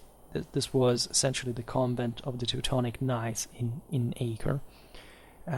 It's interesting as a direction because, probably these engines were just between the Teutonic house and the sea and the Patriarchate, because the Pisan quarter was actually properly in front of the arbor, just between the arbor and the Templar house instead. So it was another place. So probably the Pisans had installed those engines there because they somehow expected, because they were stationed there, by the way, for the defense of the walls during the siege.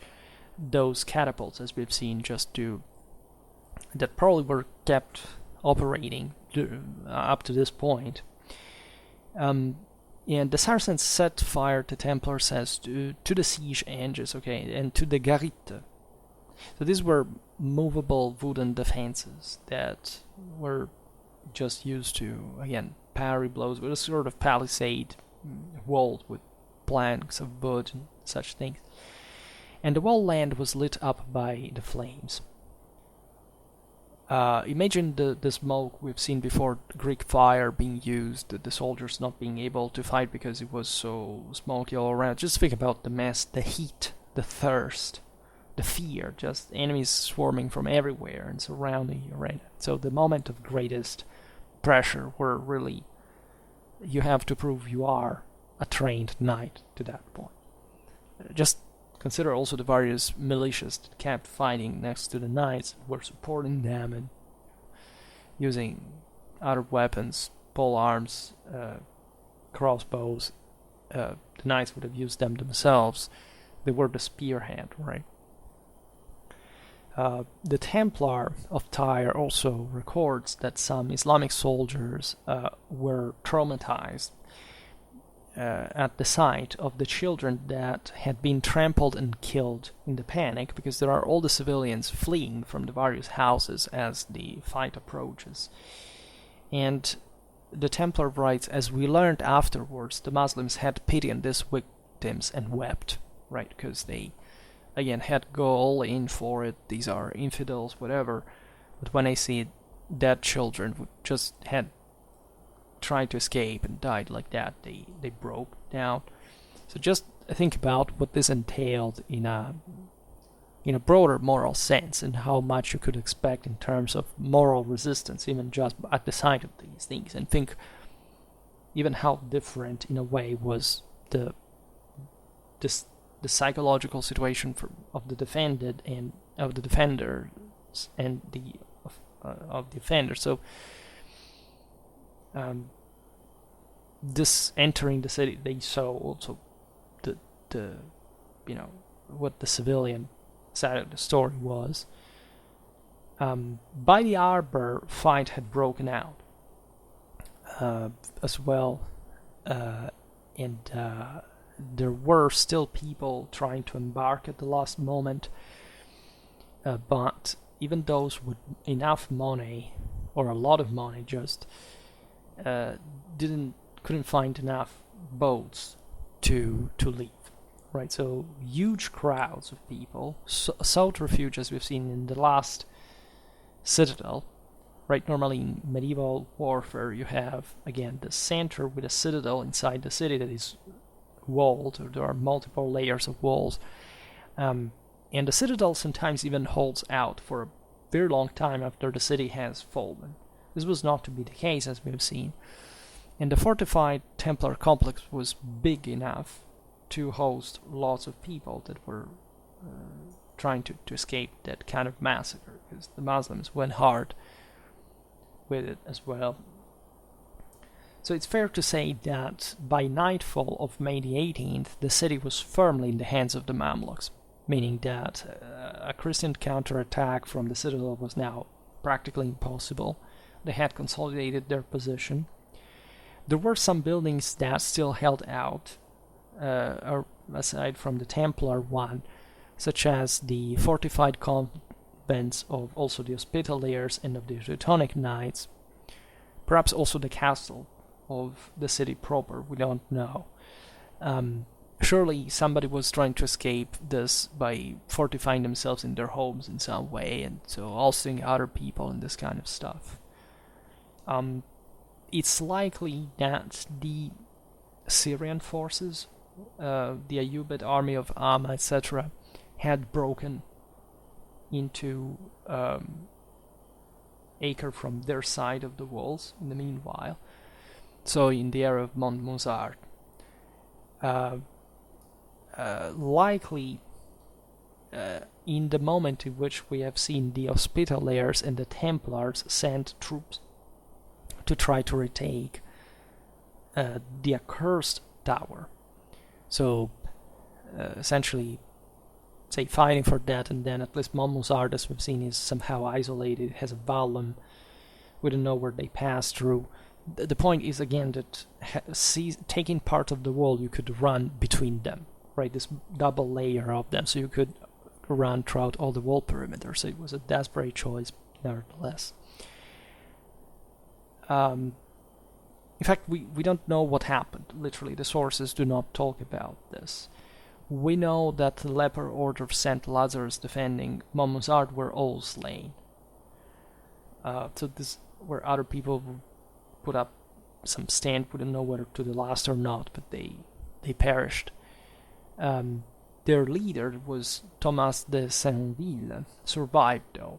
And the reason probably being is just we document the fact he remained in charge, but probably because he was not in Acre. Consider here it was King Henry, and also the Hospitalier Grand Master Jean de Villiers, who were still in the city. And they realizing that it was lost, they gathered their remaining men and managed to leave for Cyprus. Naturally, they had some preferential passage given their institutional role.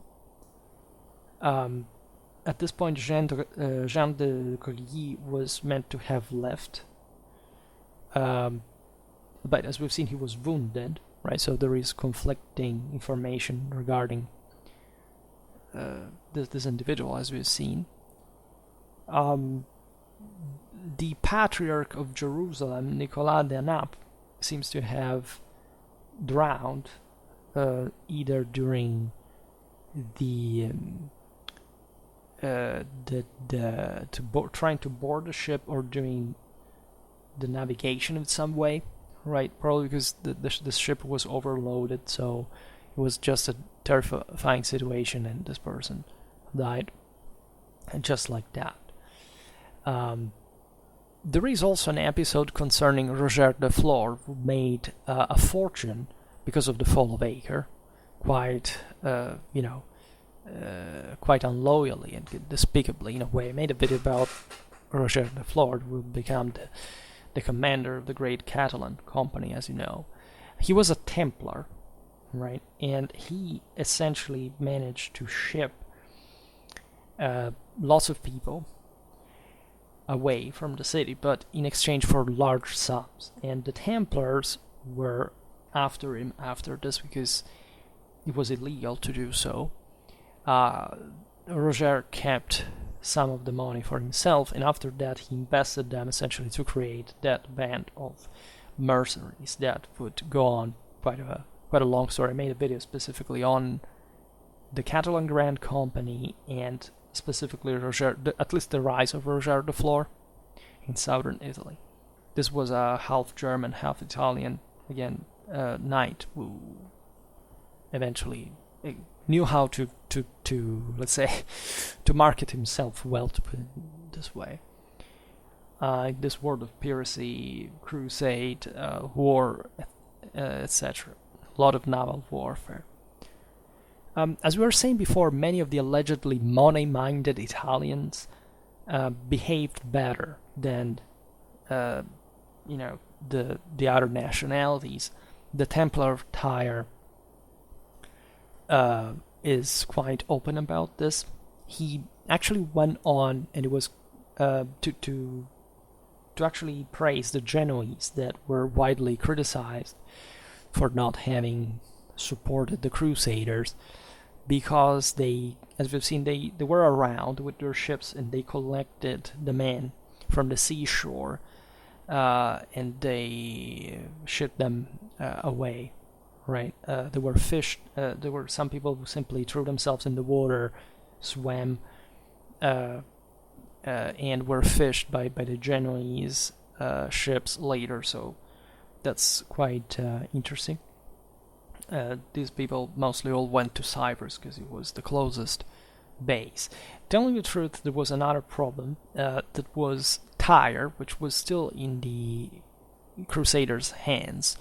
And since in Saladin times, the Sultan had been criticized for not having, in fact, avoided some troops fleeing from one coastal center to another, just to stiffen the resistance to the Egyptian troops in the mainland, the Sultan Khalil sent further troops to blockade Tyre navally, so that people from Acre could not reinforce Tyre as well. They would kind of be captured, or they would have gone somewhere else. Cyprus, as we've seen, mostly was the most direct and safest haven on that situation. So formally, the battle finished on May the 18th, but because the city was captured entirely and there was practically nothing could be done. But as we've seen, there was this habit of single out posts holding out. For example, 3 of the 4 so-called lofty towers within Acre surrendered after a couple of days. The first to ask for amnesty, at least Islamic sources call it in this way, were the Hospitallers, who were followed soon after by the Teutonic Knights, right? And they would surrender themselves to some amirs, right? Just as they recognized some nobiliary equivalents there among, knights, among commanders. We know that in the Hospitallers' house there were many Armenians, which suggests that a consistent part of them had taken, in fact, part in the defense of the city, as the Armenian kingdom of Cilicia was trying to, naturally, to oppose the Mamluk expansionism. I made a video about at least the Armenian knights this time.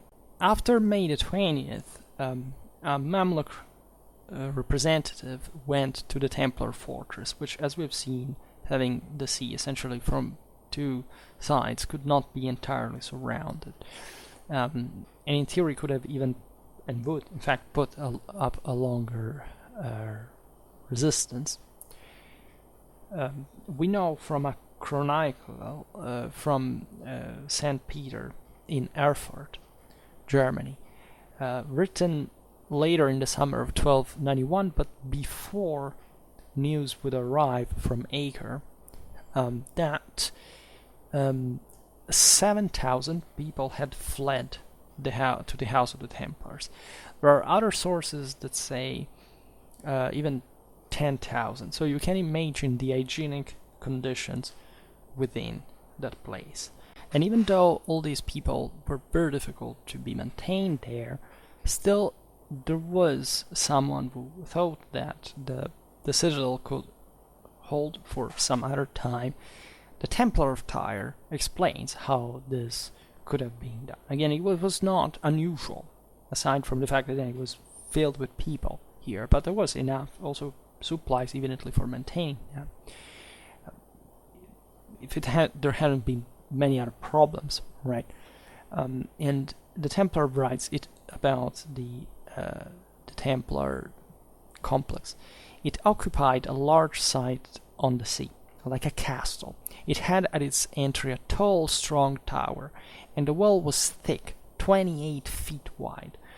At each corner of the tower was a turret, and upon each turret was a gilded lion, passant, as big as a donkey.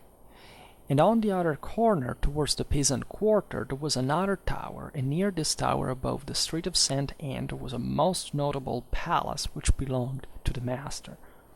Opposite this, the house of the nuns of St. Anne had a high tower, in which were bells, and there was a most noble and tall church. The Templar fortress also had another very old tower on the sea, which Saladin had built 100 years before, in which the Templars kept their treasure. Remember that Acre was conquered during the Third Crusade from the Ayyubids. It was so close to the sea that the waves broke against it, so very difficult to attack in the first place, just for the massive size of the masonry, of the just the position. And it could still technically receive support from the sea, right? In spite of this, the Templars requested an amnesty of some sort. The Mamluk emirs and their troops arrived on the place, and things basically escalated. The chronicler Abu al-Masin wrote this passage, says, "The Sultan sent the Templars a banner which they accepted and raised over the tower. When the door was opened, a crowd of soldiers and others swarmed in. When they came face to face with the defenders, some of the soldiers began to pillage and to lay hands on the women and children who were there, whereupon the Franks shut the door and attacked them, killing a number of Muslims. They hauled down the banner and stiffened their resistance." So, it's a bad move, generally speaking, because you can always have a negotiational power, and evidently the Mamluk soldier just wanted to rape and pillage and so on. The Templars decided that rather than seeing that, they would have fought to the death. The Templar of Tyre confirms, by the way, that the unit which was sent to accept the surrender of the fortress included 400 horsemen, so it was still enough troops to, possibly enter the fortress and trying to that kind of violence. There is also an anonymous Islamic historian who was present and survived, writing later this account. The Sultan granted them, the Templars, amnesty through his envoys, the Emir Saif al-Din Bakhtamur al-Siladar, Ailik al-Farizi al-Ayyib. So these were various other figures. The Emir Saif al-Din Akbuga al-Mansuri al-Siladar, who was martyred in this tower, because this was naturally a holy struggle, and Ibn al-Qadi Taqi al-Din ibn Razin, who were to administer an oath to the Franks and evacuate them under safe conduct. But the rapacious throng fell upon them and killed one of the envoys. It was Saif al-Din Akbuga. Thereupon, so this is interesting, because also the other source was Muslim, but he said that the Muslims had screwed up, basically. So this says that it was the Franks' fault. We don't know how the thing unfolded, by the way. Thereupon the Franks closed the gates and expelled the Muslims. When the tumult first broke out, the emirs left and thereby saved their lives. I, along with a companion named Karubug al-Shukri, were among the group who went to the tower, and when the gates were closed, we remained inside, with many others.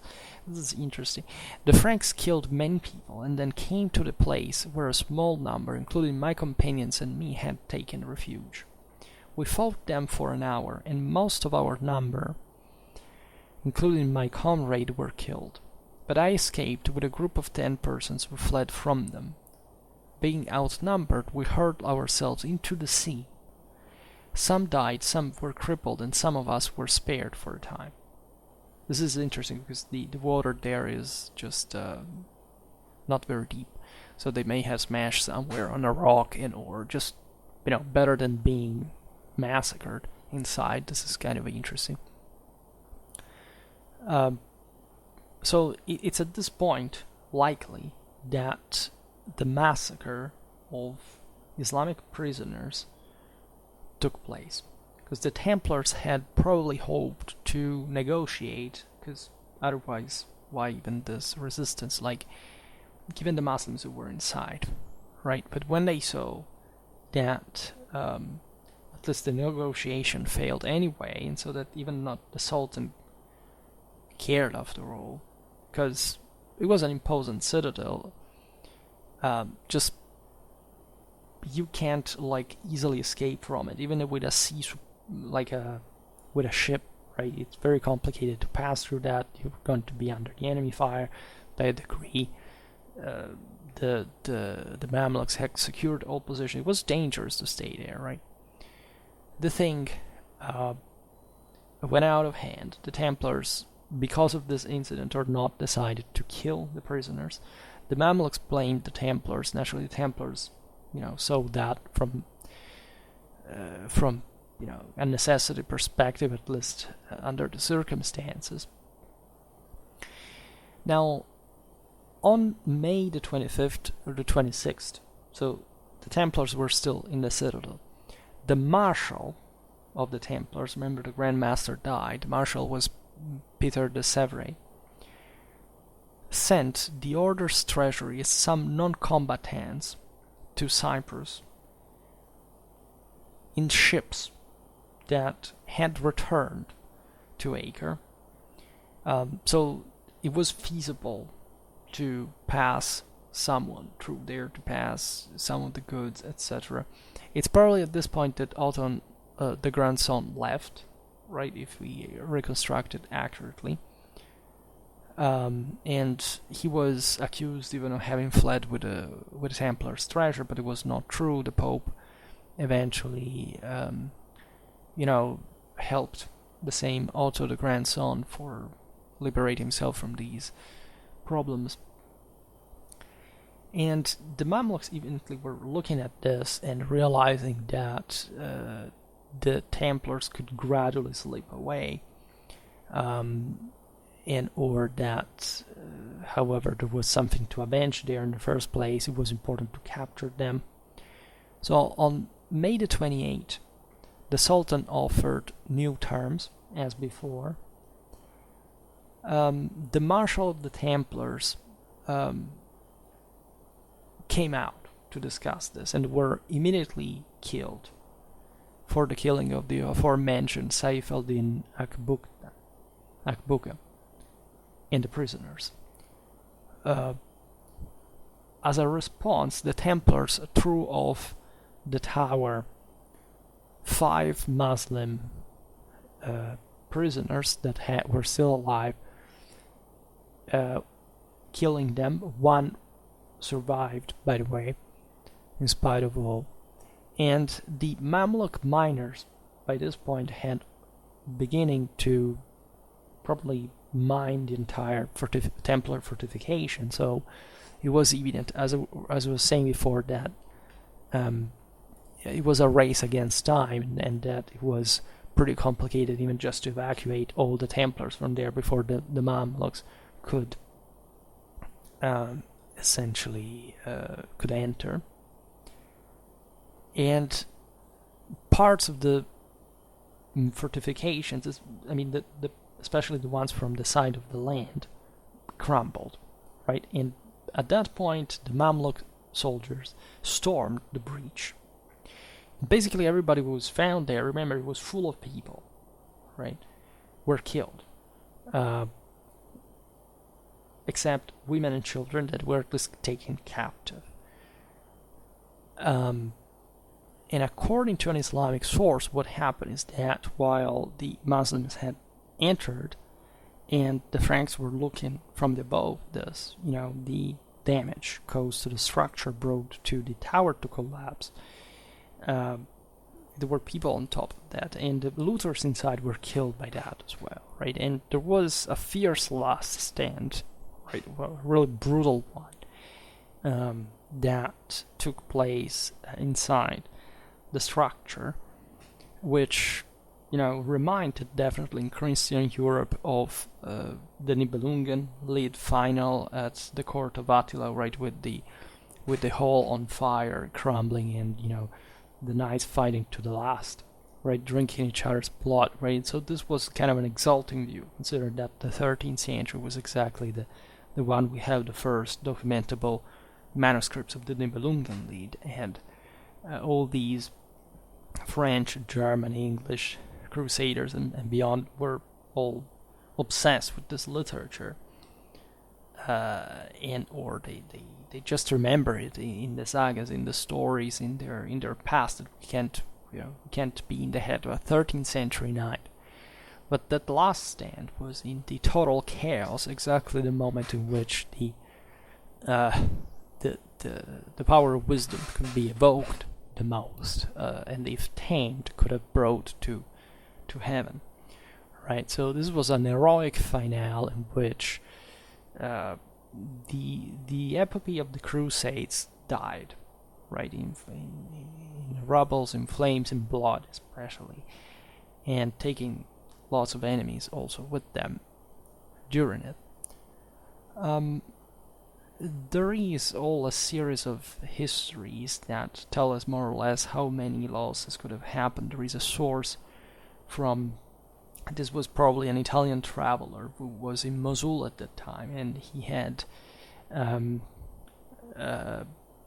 or along the way close to it, and I remember exactly, who learned Arabic and said that at least the name of this guy is Ricoldo de Montecroce, who stated basically that 30,000 Christians had been killed in Acre, which is a kind of a all-round estimate. Especially in Islamic historiography, you find in kind of a less critical way than Western sources, but it was a way to say, okay, that the city had fallen and that the city had been enslaved, deported, massacred. And so 30,000 sounded a lot, right? The Muslim historiography has this taste also for round numbers, etc.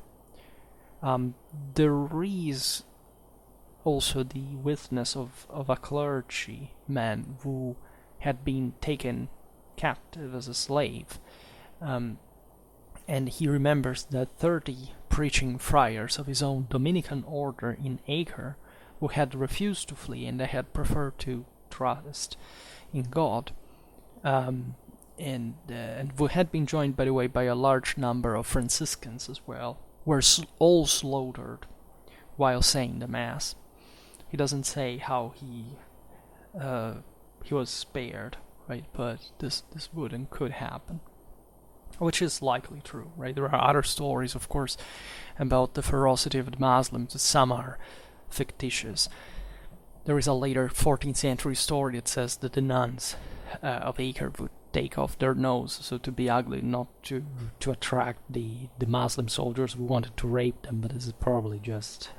probably they would have raped them anyway, you know. But it's probably invented, but this is not to say, unfortunately, that nobody was raped. On the contrary. A lot of people, including not just women, but surely also children and men, were raped by the Muslims there. The sheer level of violence that you can think of in this kind of... Consider there was a lot of fanaticism, right, involved here, as we've seen lots of even just simple followers. Again, the composition of the Mamluk army is not clear entirely, but it's obvious that there were plenty of raiders, say of Mongols, Turks, other just religious fanatics would arrive from everywhere, especially the fringe of these bigger powers around there, from the Mashrek mostly, that would join just to loot, to pillage, and so it was a terrifying thing. The aforementioned Ricoldo de Monte Croce says that many, at least say some nuns captured at Acre ended up in the harems of amirs or officers, right? There were attempts to ransom, of course. There were some ways to even recover some religious objects or relics, paraphernalia, and there was among them, for example, a breviary which had been pierced with a spear and splashed with blood in the process. Right? This pretty macabre details that can be exemplified. Recall those saved Moralia of St. Gregory in a missal among his most precious items, right, from that kind of tragedy. Regarding the losses overall from a military point of view, they're difficult to quantify. There wasn't apparently much of an interest here in ransom from the Muslim side, right? We know that some Christians remained even there and were essentially converted. Do we know of ransoms? Of course there were, don't get me wrong, but the collapse of Acre was so final that in a sense there was a sense of leaving that behind in a way, and surely lots of people that were eventually enslaved, etc., remained there. So consider that there was a problem that it's one thing is the Europeans who had been born and raised in Europe, who had come there, say at the moment, but there were lots of people, Christians, who were captured, as they had, as we've seen, just resisted, right? As also many civilians, who just were from the place. So, say the slavery, of course, was a big deal, but they were still being enslaved in their own country and or brought to neighboring countries. So it wasn't like there wasn't habitually anyone who would also specifically ransom them after the entire city had been wiped out, right? And this is, we're not going to discuss what happened to Acre. It was dismantled practically, and so it was a symbol there that also from the Muslim side was about scattering these people in some way. we know of some Catalan Templars and Hospitallers captured at Acre being released 15 years later, together with their squires and servants, by the way. So people who had basically stuck with each other after this terrible event just out of loyalty and hope of coming back, in a way. We know of other Templars that were never released. For example, there was a German pilgrim, Ludolf von Suchheim, who found some of these people among elderly woodcutters near the Dead Sea in 1340. So that it's likely that these people eventually converted to Islam even, and or at least simply had a life there for other reasons, and or thought that, you know, what happened to the Templars, by the way. So in the meanwhile, by 1340, some Templars said, you know, fuck it, right? Because for what had happened in France, right? So some of them had also been born there. Not many, telling the truth, but even especially in the retinues, in the aides, etc. These were already acquainted with the places anyhow, in many ways. We know even of a knight named Pierre, being an interpreter of the Mamluk Sultan in 1323. We don't know.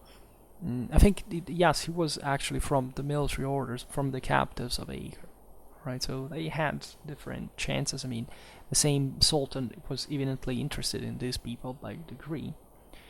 And about the Mamluk losses, as far as we understand, for the ferocity of the fights, they must have been substantial, right? We don't know whether they were properly severe, or, you know, if they were somehow fair, acceptable for the... However, again, the resistance, as we've seen, was pretty harsh, was against some of the Western finest, even though crippled by numbers, by the lack of support or reinforcement. So we don't know exactly how many Mamluks lost their lives. As we've seen, the majority of them were lighter troops. The attack was surely mostly carried out, however, by the heavies. So we don't know whether this segmentation had anything to do with a possible saying, okay, maybe the least qualitative troops didn't literally enter the breach to fight through the resistance of the Western finest. So it was more like men-at-arms against men-at-arms. But the single Mamluks fought also with a following, with a retinue that must have, of course, participated. So probably, again, the losses were substantial. We just don't have practically an idea of it. And of course, historically, what mattered the most at the time was fundamentally the realization that Acre had fallen significantly enough, and this was surely a crucial event that could not overshadow, say, the importance of the Mamluk victory just for, losses, right? Even if they had been high, which might have been possible, of course, or particularly even high, still the main goal was accomplished there, and so that's pretty much what we register here. So I think it was an interesting story.